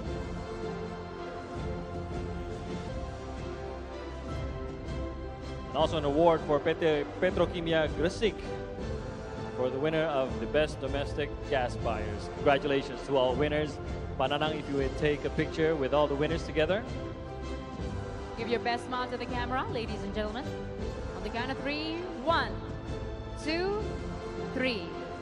One more time. 1, 2, 3. Thank you very much. Thank you. Congratulations once again to all the winners. Thank you, Pak Nanang, for handing over the reward.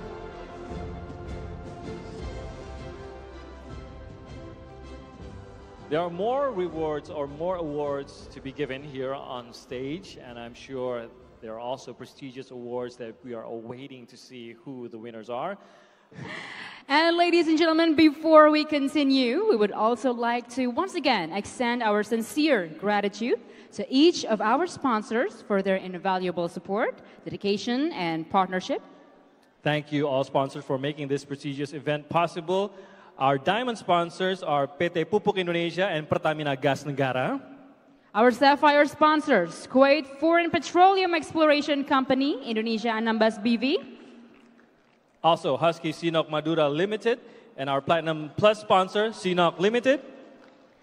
And our Platinum sponsors, Aman Mineral International, Bank BRI, Bank Mandiri, Gas Supply PTE Limited, PT Prima Energi, PT Silo Maritime Perdana Tbk.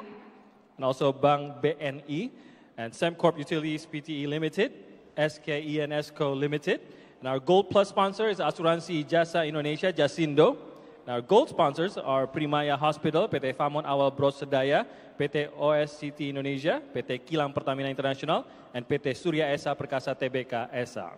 And also to our silver sponsors, Asuransi Sentral Asia, Asuransi Tugu Pratama, PT Pertamina Patra Niaga, and then we have Mubadala Energy, and Penta Global Contractor. Also Pertamina Gas Pertagas, PT Adiarta Swabuana, PT Bayu Buana Gemilang, PT Energasindo Heksakarya, PT Imeco Intersarana, PT Luas Birus Utama, PT National Energy Solutions, PT Asuransi Kredit Indonesia, PT Diamond Gas Management Indonesia, and PT Kaltim Parna Industri. And we would like to also thank our bronze sponsors, Multicolor Indonesia, Halliburton Indonesia, Kaltim Methanol Industri, Petrogas Jatim Utama, and PT Arsinergy Resources.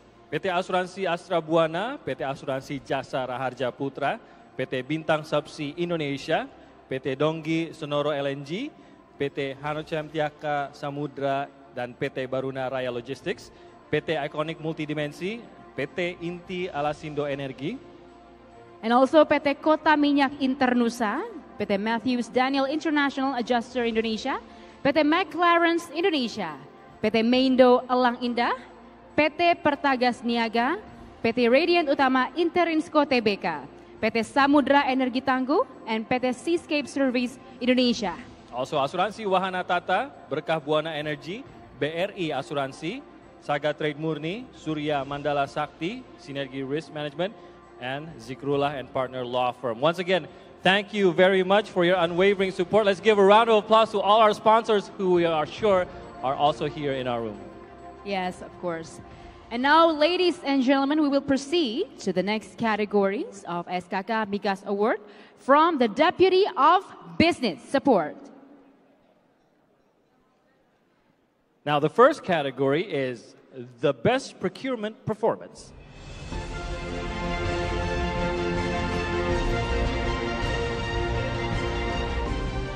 Ladies and gentlemen, the PSC that exhibits the utmost level of compliance in procurement processes is honored with the prestigious Best Procurement Performance Award, where this recognition is contingent upon adherence to the procurement reporting standard component and the implementation of fundamental principles of supply chain and ethical standard as outlined by SKK Migas for the upstream oil and gas industry. And the Best Procurement Performance Award goes to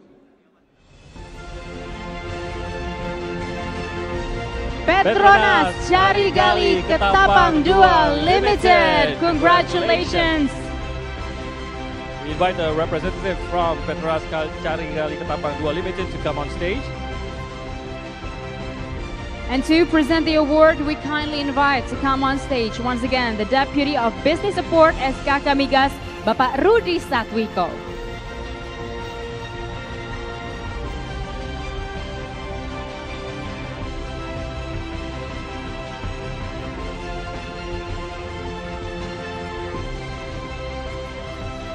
Congratulations to Petronas Cari Gali Ketapang 2 Limited for receiving this award. And please stay on stage, Lady, and also from the Petronas, please stay on stage for the next category.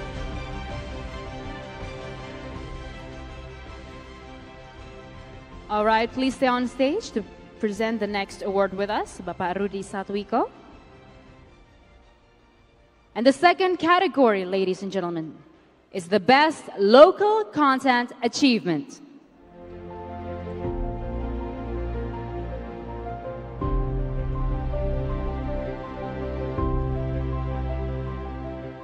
This award recognizes PSC contractors that prioritize and support domestic services and products in the oil and gas industry. Now, the Best Local Content Achievement Award goes to Husky Sinop Madura Limited. Congratulations to the winner. We invite the representative from Husky Sinop Madura Limited up on stage to receive the award. And presenting the award is Bapak Rudi Satwiko.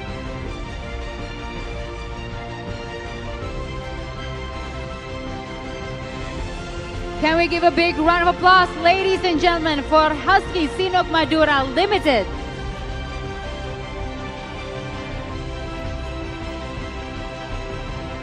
And to the winner, please stay on stage. Also, Bapak Rudi, please stay on stage for the next award. And now moving on to the third category, ladies and gentlemen, the Best Inventory Management.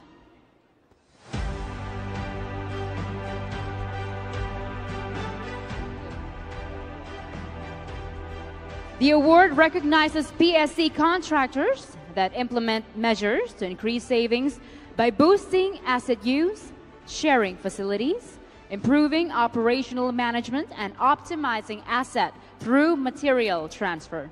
And the Best Inventory Management Award goes to PT Pertamina Hulu Mahakam. Congratulations. Another award for PT Pertamina Hulu Mahakam, and Bapak Rudi Satwiko will be presenting the award to PT Pertamina Hulu Mahakam.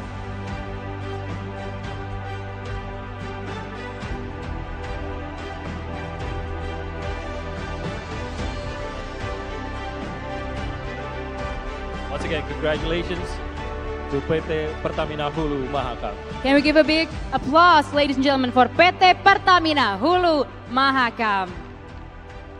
And next, we also have recognized ultimate support from government officials through the next category, the Best Stakeholder or Government Official Performance category.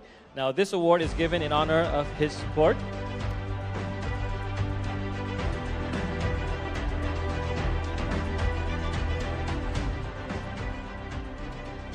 This award is given in honor to their support for implementing Lex Specialis in land use regulations for the upstream oil and gas industry. And the contribution has accelerated conformity in spatial utilization activities approval for upstream oil and gas to be issued automatically without assessment and fees within 3 working days. And now, ladies and gentlemen, the best stakeholder or government official performance goes to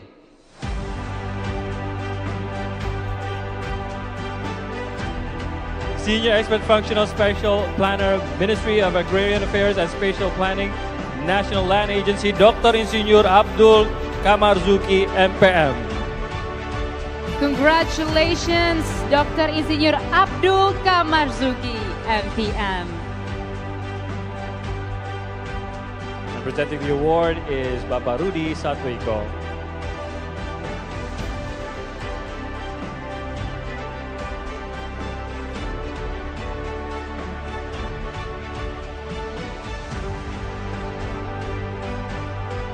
All right, once again, congratulations to all the winners. And ladies and gentlemen, you may take your place in the middle of the stage.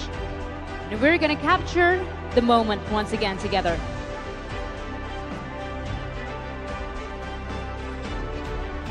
On the count of 3, we'll take this picture together. 1, 2, 3. Ladies and gentlemen, let's give another big round of applause to all the winners in the business support category. Thank you very much to all winners. Thank you, Pak Rudi Satwiko, for presenting the award. And congratulations once again to all the award receivers.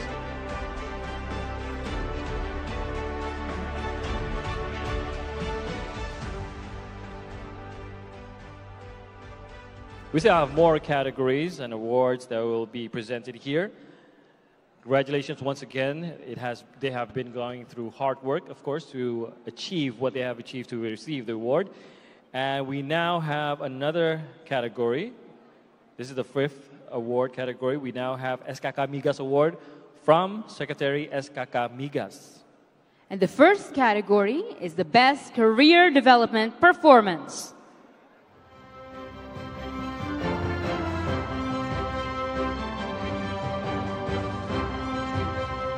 Ladies and gentlemen, monitoring career development is crucial in upstream oil and gas activities. It assesses the effectiveness and efficiency of human resource practices. And of course, SKK Migas recognizes and awards the Best Career Development Performance, which provides an overview of the human resources management, promotes sharing of best practices, and sets human resources management standards. And the Best Career Development Performance P1 category award goes to PT Pertamina Hulu Mahakam. Congratulations! Another award. Another win for PT Pertamina Hulu Mahakam. And we invite the winner on stage to receive the award. And to present the award, we kindly invite on stage Secretary of SKK Migas, Ibu Shinta Damayanti. Please come on stage.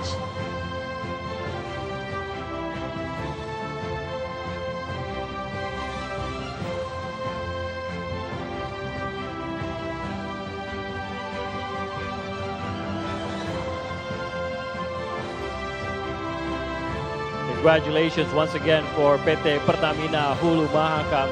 Shows that they've done great work this year. Please stay on stage, Ibu Shinta as well, to present the next award. Moving on to the next category, ladies and gentlemen, is the Best Facility Management.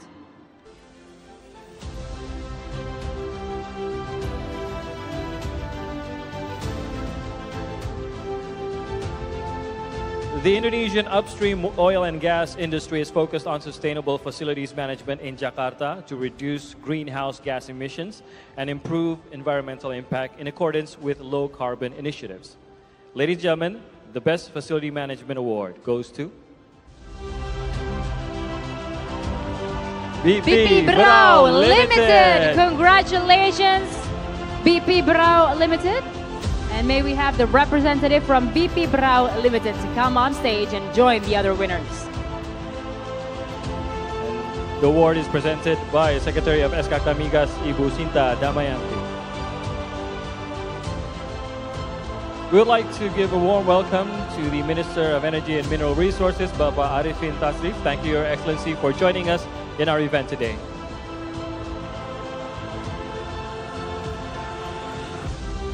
Once again, congratulations to BP Berau Limited.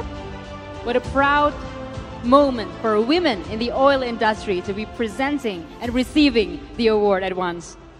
The next category, ladies and gentlemen, is the most optimum collaboration in the dispute settlement.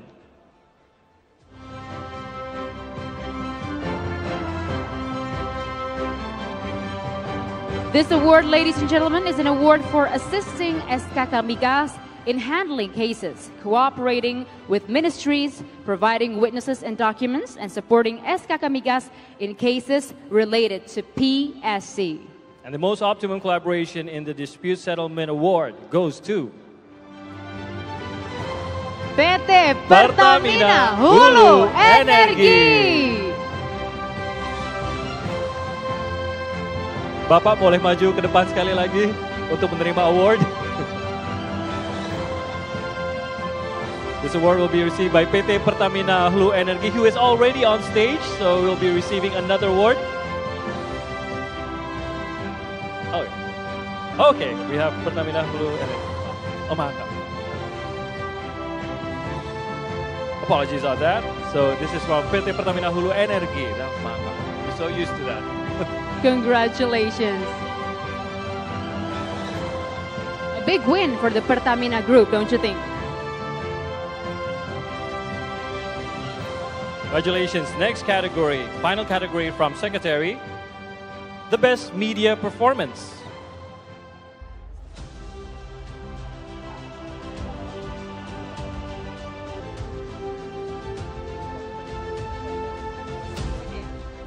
And now, ladies and gentlemen, the best media performance is an award given to the media with the highest productivity in reporting on upstream oil and gas activities during the evaluation period and in 2023.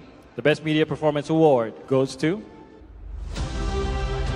MNC Media! Congratulations! We invite a representative from MNC Media to receive the award, who is presented by Secretary of SKK Migas, Ibu Sinta Damayanti.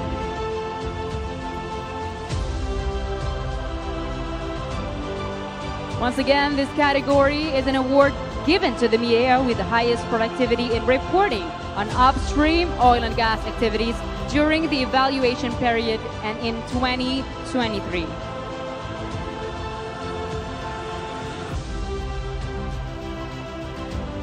We now invite all winners to the center stage to take a photo together with Ibu Sinta Damayanti. We take a photo together, Ibu Sinta.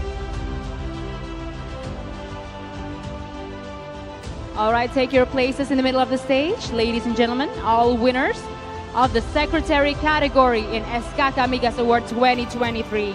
Give your best smile to the camera on the count of 3. 1, 2, 3. One more time. 1, 2, 3. Congratulations once again. Thank you, Businta, and thank you all winners. You may return to your seat.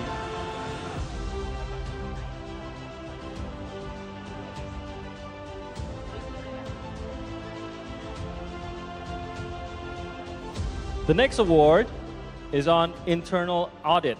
Now we have 2 categories of SKK Migas Award from internal audit. The first category is Assurance and Consulting Excellence ACE Award.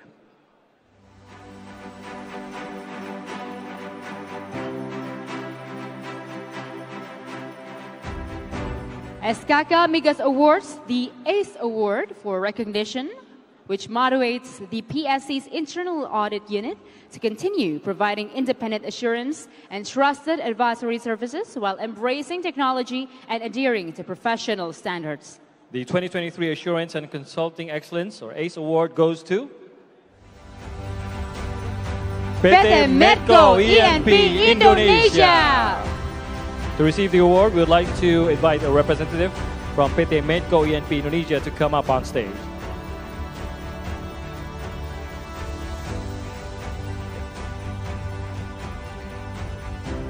Congratulations once again. Let's give a big round of applause, ladies and gentlemen, for PT Medco E&P Indonesia.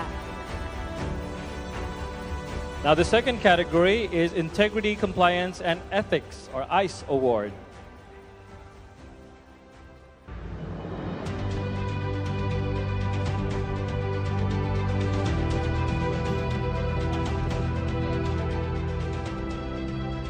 SKK Migas recognizes PSC contractors for implementing integrity, ethics, and compliance, as well as preventing fraud through anti-bribery management. And ladies and gentlemen, Integrity, Compliance, and Ethics Award goes to GOB Pertamina Medco ENP Tomori Sulawesi. Congratulations! Here we have the representative on stage to receive the award. To present the award, we kindly invite Internal Auditor SKK Migas, Bapak Eko Indra Heri.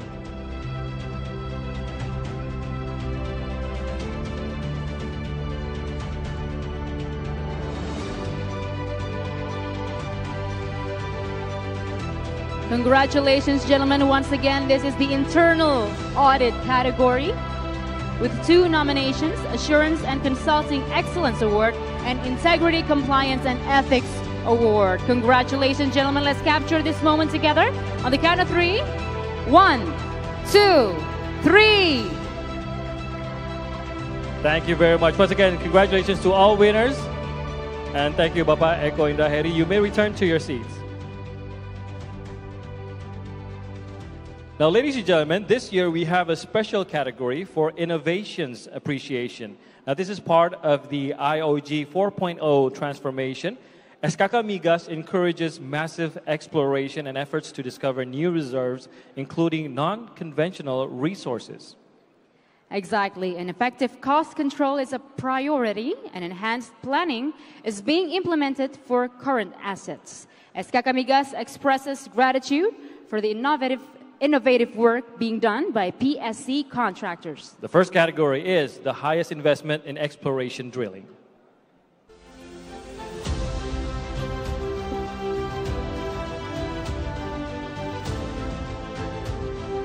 The highest investment in exploration drilling award is given to PSC, which drilled Gang North well, located in deep water, targeted strategically pay. This drilling investment is more than $100 million, which is expected to contribute to a new big discovery in Kutai area.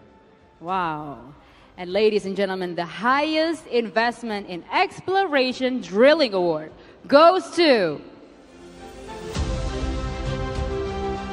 Eni North Ghana Limited. Congratulations.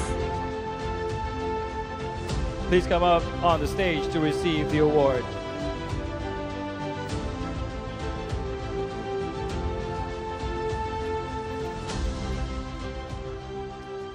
The second category is the key investment for unlocking new resources.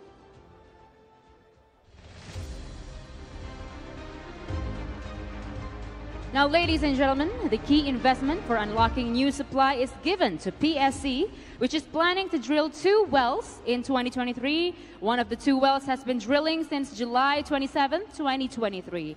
This drilling became a critical activity for unconventional exploration in Indonesia and is expected to unlock unconventional opportunities. And the key investment for unlocking new resources award goes to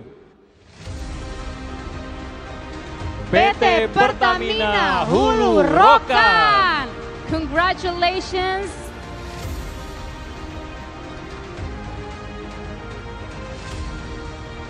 Please come on stage, the representative from PT Pertamina Hulu Rokan.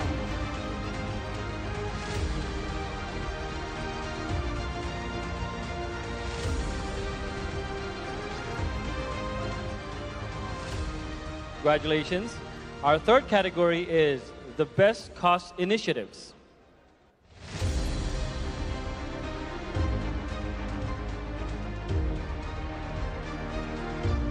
PSC contractors must improve cost management as field maturity increases operating costs. Using corporate standards like RoboCop, robust operation and cost optimization, Adapted to specific operating units, PSC may improve the average annual production per BOE for the commitment in cost initiatives. And the best cost initiatives goes to JOB Pertamina Medco ENP Tomori Sulawesi. Congratulations to the winner. And to receive award, we invite a representative from JOB Pertamina Medco ENP Tomori Sulawesi to come up on stage. All right. Congratulations once again to all the winners in this category. And to present the award, we kindly invite on stage, once again, the Deputy of Exploration, Development and Working Areas Management of SKK Migas, Bapak Benny Lubiantara.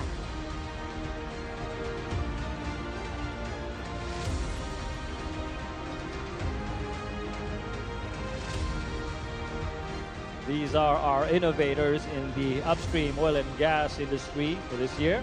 Congratulations to all winners and thank you for your contribution and innovation.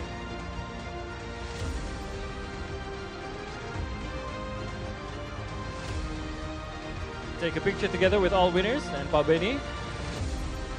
On the count of 3, 1, 2, 3. Let's give another big round of applause, ladies and gentlemen, for the winners of the Innovation Appreciation category. Thank you to all winners. You may return to your seats. Pak Benny, thank you very much for presenting the award to our winners.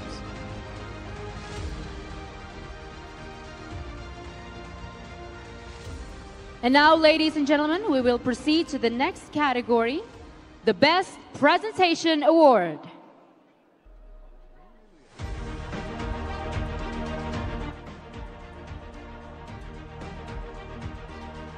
This award, ladies and gentlemen, is the recognition of booths that have truly excelled in terms of their concept, activities, and visual presentation. These booths have not only aligned perfectly with the theme of the 4th ICIOG 2023, but have also engaged our visitors with precisely targeted information and remarkable visitor interactions. The Best Presentation Award goes to PT Pupuk Indonesia Persero. Congratulations. We invite a representative from PT Pupuk Indonesia Persero to come on stage to receive the award.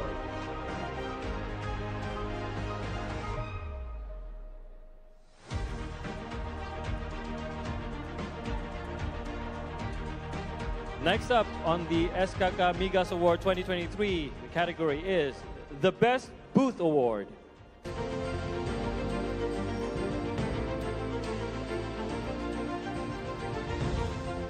This category is presented to the best booth, or the booth that stands out with both attractive design and engaging presentations.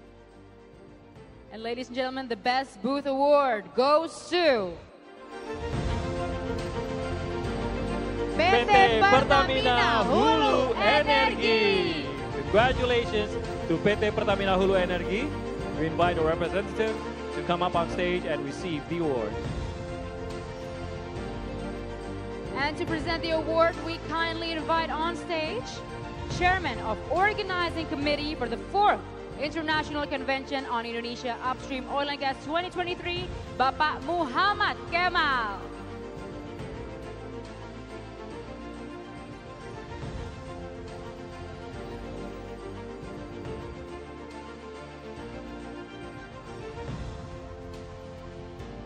Congratulations to the winners.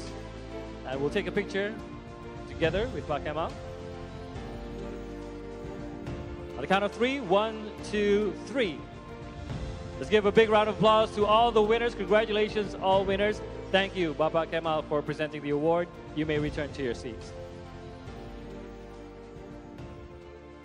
All right, ladies and gentlemen, we have one last prestigious award to announce, which is the Best PSC of the Year of SKK Migas Award 2023, based on each criterion's achievement. I guess we've saved the best for last. So I'm sure everyone is eager to find out who will be receiving this award.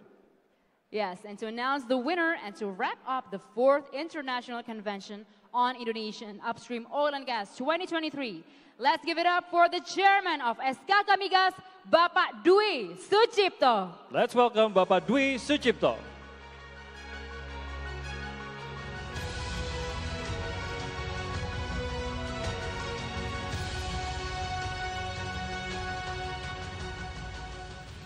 Bismillahirrahmanirrahim. His Excellency Minister of Energy and Mineral Resources, Bapak Arifin Tasrif, High Official of Ministries, Agency and Regional Governments, top leaders of PSA contractor and sponsor, distinguished speaker, ladies and gentlemen. Assalamualaikum warahmatullahi wabarakatuh. Good afternoon, may peace be upon of you. Alhamdulillah, all praise and thanks to God, the most compassionate and merciful. So we all can follow, participate, and almost finish our 3 days convention, in which we discuss important topic to advance energy security through sustainability oil and gas exploration and development.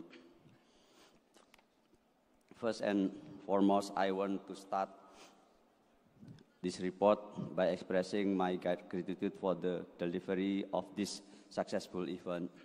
First, thank you to all participants. We have more than 3,000 registered participants from 17 countries who actively engage in this 3 days convention.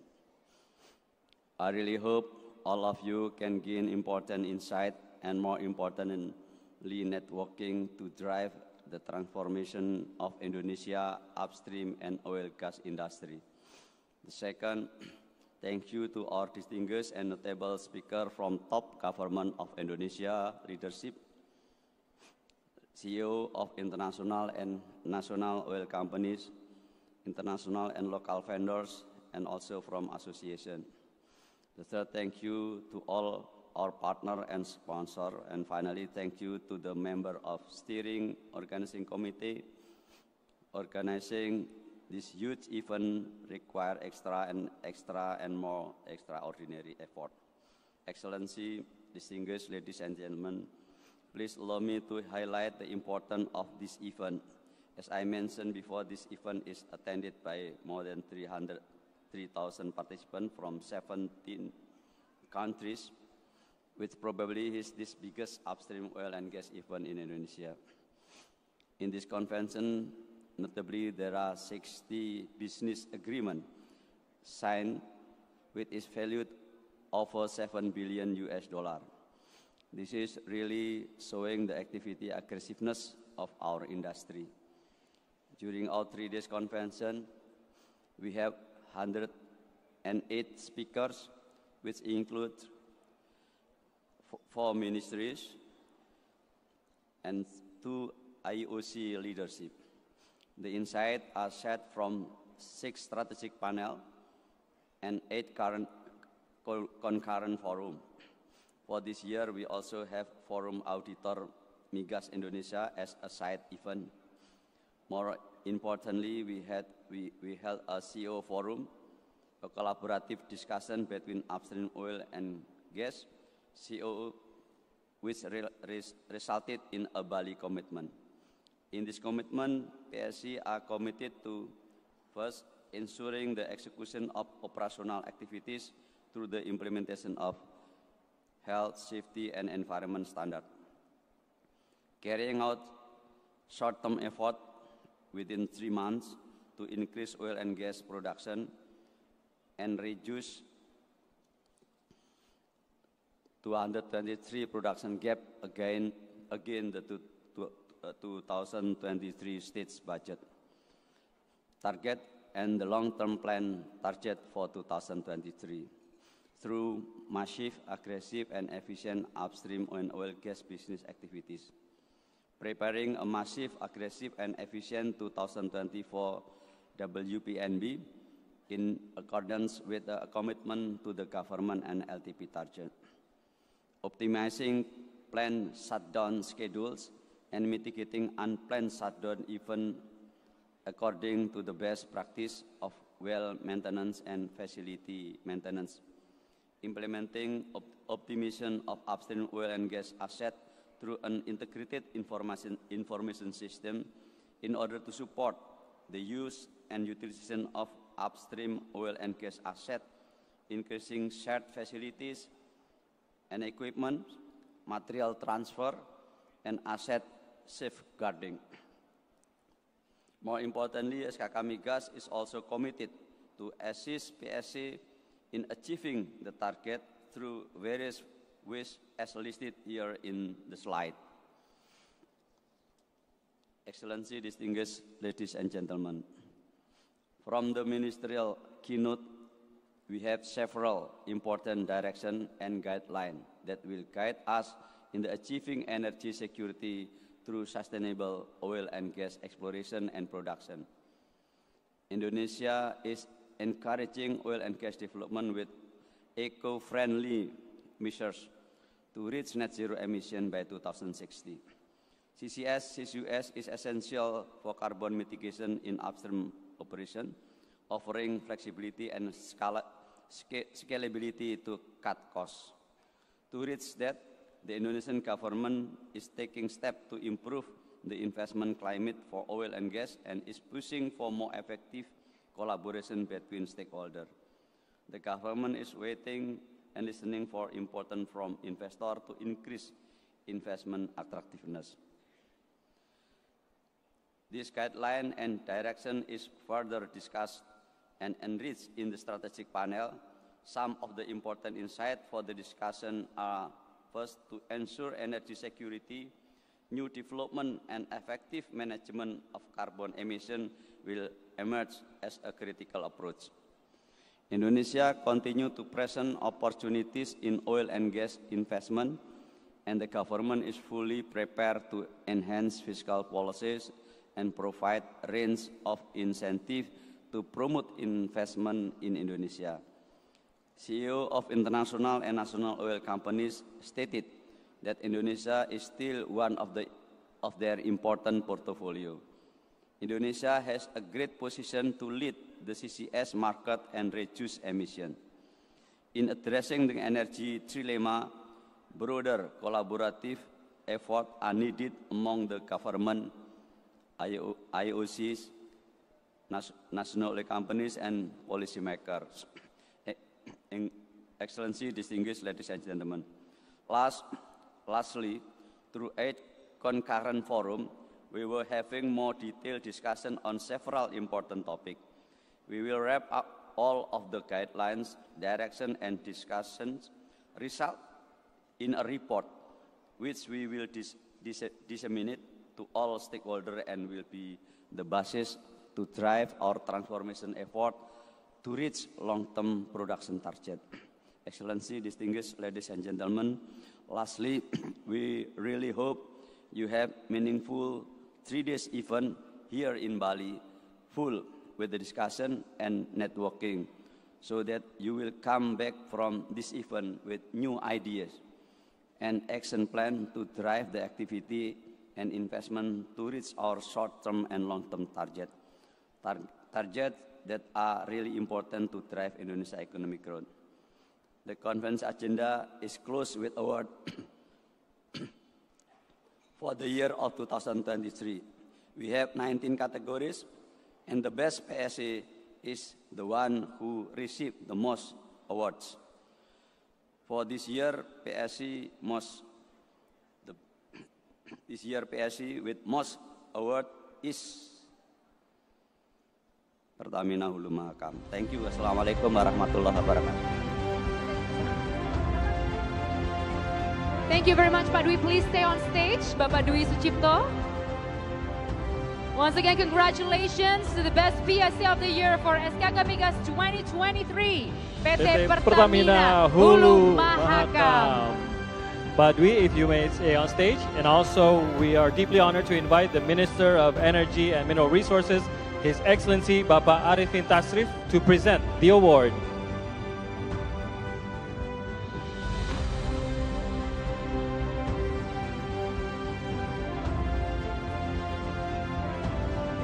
Once again, we would like to humbly invite the Minister of Energy and Mineral Resources, His Excellency Pak Arifin, will be witnessing from the table. So Pak Dwi will be presenting the award. Pak Arifin, let's give a round of applause to PT Pertamina Hulu Mahakam.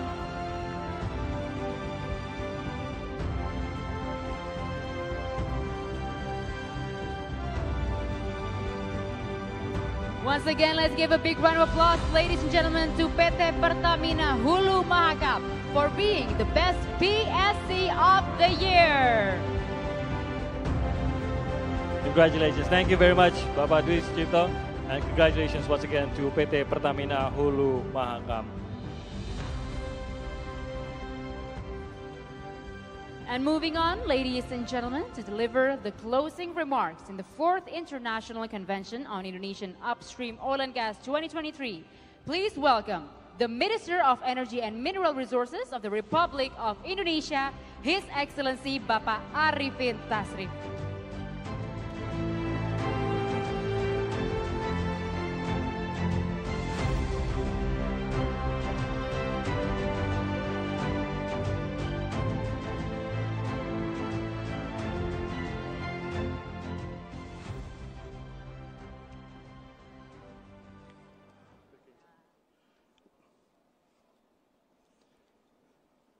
At first, I have to congratulate Chairman of SKK, and then also the organizers for this event, SKK event that has been successfully held for 3 days. Yeah, 3 days. And then it was attended by thousands of attendees. Congratulations.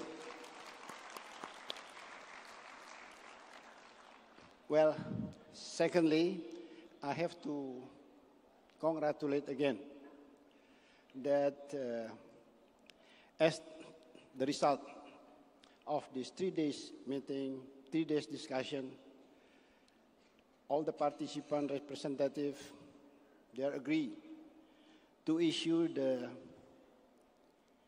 chairman, to support the chairman commitment that usually in our forum like G7, G20 or ASEAN cooperation, we use the word of communique. So hopefully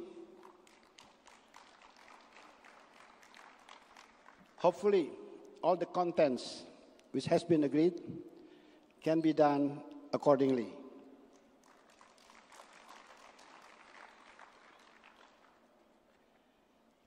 Now I read the context.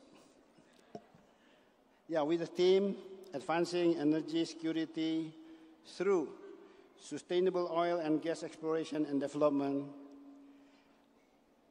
Again, outstanding outcomes has been emerged in order to unlock policy to boost exploration and development activity in addressing energy security.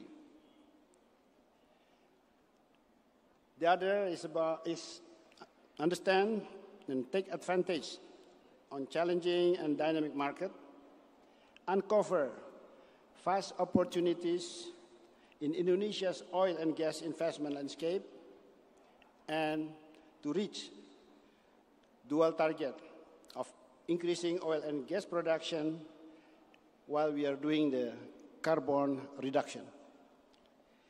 Our commitment to energy security has been firm and continuously improving through the effort of oil and gas industry. We have reinforced energy landscape with innovative ideas, strategies, and mechanisms towards low carbon future. Once again, allow me to express my sincere gratitude for your time, attention, and your contribution, not only to attend the entire conference, but also supporting such kind of positive program in the future. I hope the outcomes will lead to concrete actions to develop oil and gas industry in Indonesia. Wish all the best for you all, and God bless us. Thank you.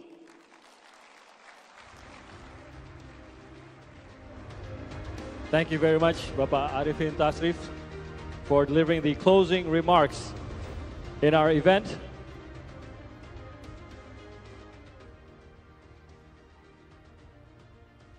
Thank you very much once again, Bapak Arifin Tasrif, for closing our beloved event. Ladies and gentlemen, Excellency, distinguished guests, as we draw the curtains on this enlightening and impactful event, we find ourselves at a moment of reflection and inspiration. The discussions, dialogues, and special addresses we've witnessed here throughout the course of 3 days have undoubtedly deepened our understanding of the themes that shaped our journey towards unity, towards progress, and of course towards prosperity. And once again, ladies and gentlemen, we would like to express our sincere gratitude to all our speakers, all our panelists, and also moderators who have shared their expertise and perspective with us. And we would like to thank everyone who has been a part of this event. Thank you once again for your presence. It's really been a wonderful 3 days. Yes, and please do give a round of applause to you, everyone who have been here for the last 3 days, for participating, for sharing your thoughts, and networking as well during our event. We would also like to extend our sincere thank you to each of our sponsors for their invaluable support, their dedication, and their partnership. Our diamond sponsors, PT Pupuk Indonesia, and also Pertamina Gas Negara. Our sapphire sponsors, Kuwait Foreign Petroleum Exploration Company, Indonesia BV, and Husky Sinok Madura Limited. Our Platinum Plus sponsor, Sinok Limited. Our Platinum sponsors, Aman Mineral International, Bank BRI, Bank BNI, Bank Mandiri, Gas Supply Pte Limited, PT Prima Energi, PT Silo Maritime Perdana Tbk, Semcorp Utilities Pte Limited, SK ENS Co Limited.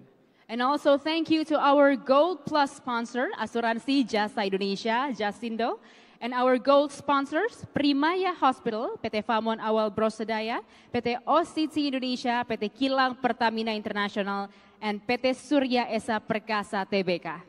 Our silver sponsors, Asuransi Sentral Asia, Asuransi Tugu Pratama, PT Pertamina Patra Niaga, Mubadala Energy, Penta Global Kontraktor, Pertamina Gas Pertagas, PT Adiarta Swabuana, and also PT Bayu Buana Gemilang, PT Energasindo Heksaraya, PT Imeco Intersarana, PT Luas Birus Utama, PT National Energy Solutions, PT Asuransi Kredit Indonesia, PT Diamond Gas Management Indonesia, and PT Kaltim Parna Industri. We'll also like to thank our bronze sponsors, Multicolor Indonesia, Halliburton Indonesia, Kaltim Methanol Industry, Petrogas Jatim Utama, PT Asinergy Resources, PT Asuransi Astra Buana, PT Asuransi Jasara Harja Putra, PT Bintang Subsea Indonesia.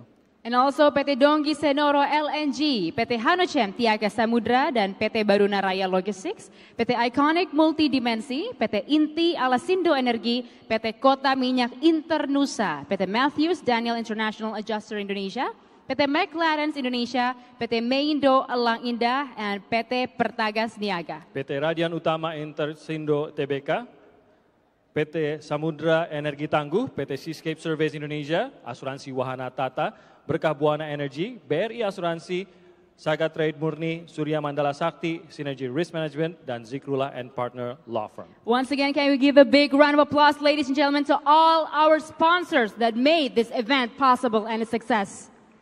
Thank you very much for your support. I'm Timothy Marbun. And I'm Dazen Frila signing off. And to all our participants, thank you very much once again for attending the 4th International Convention on Indonesia Upstream Oil and Gas 2023. Advancing energy security through sustainable oil and gas exploration and development.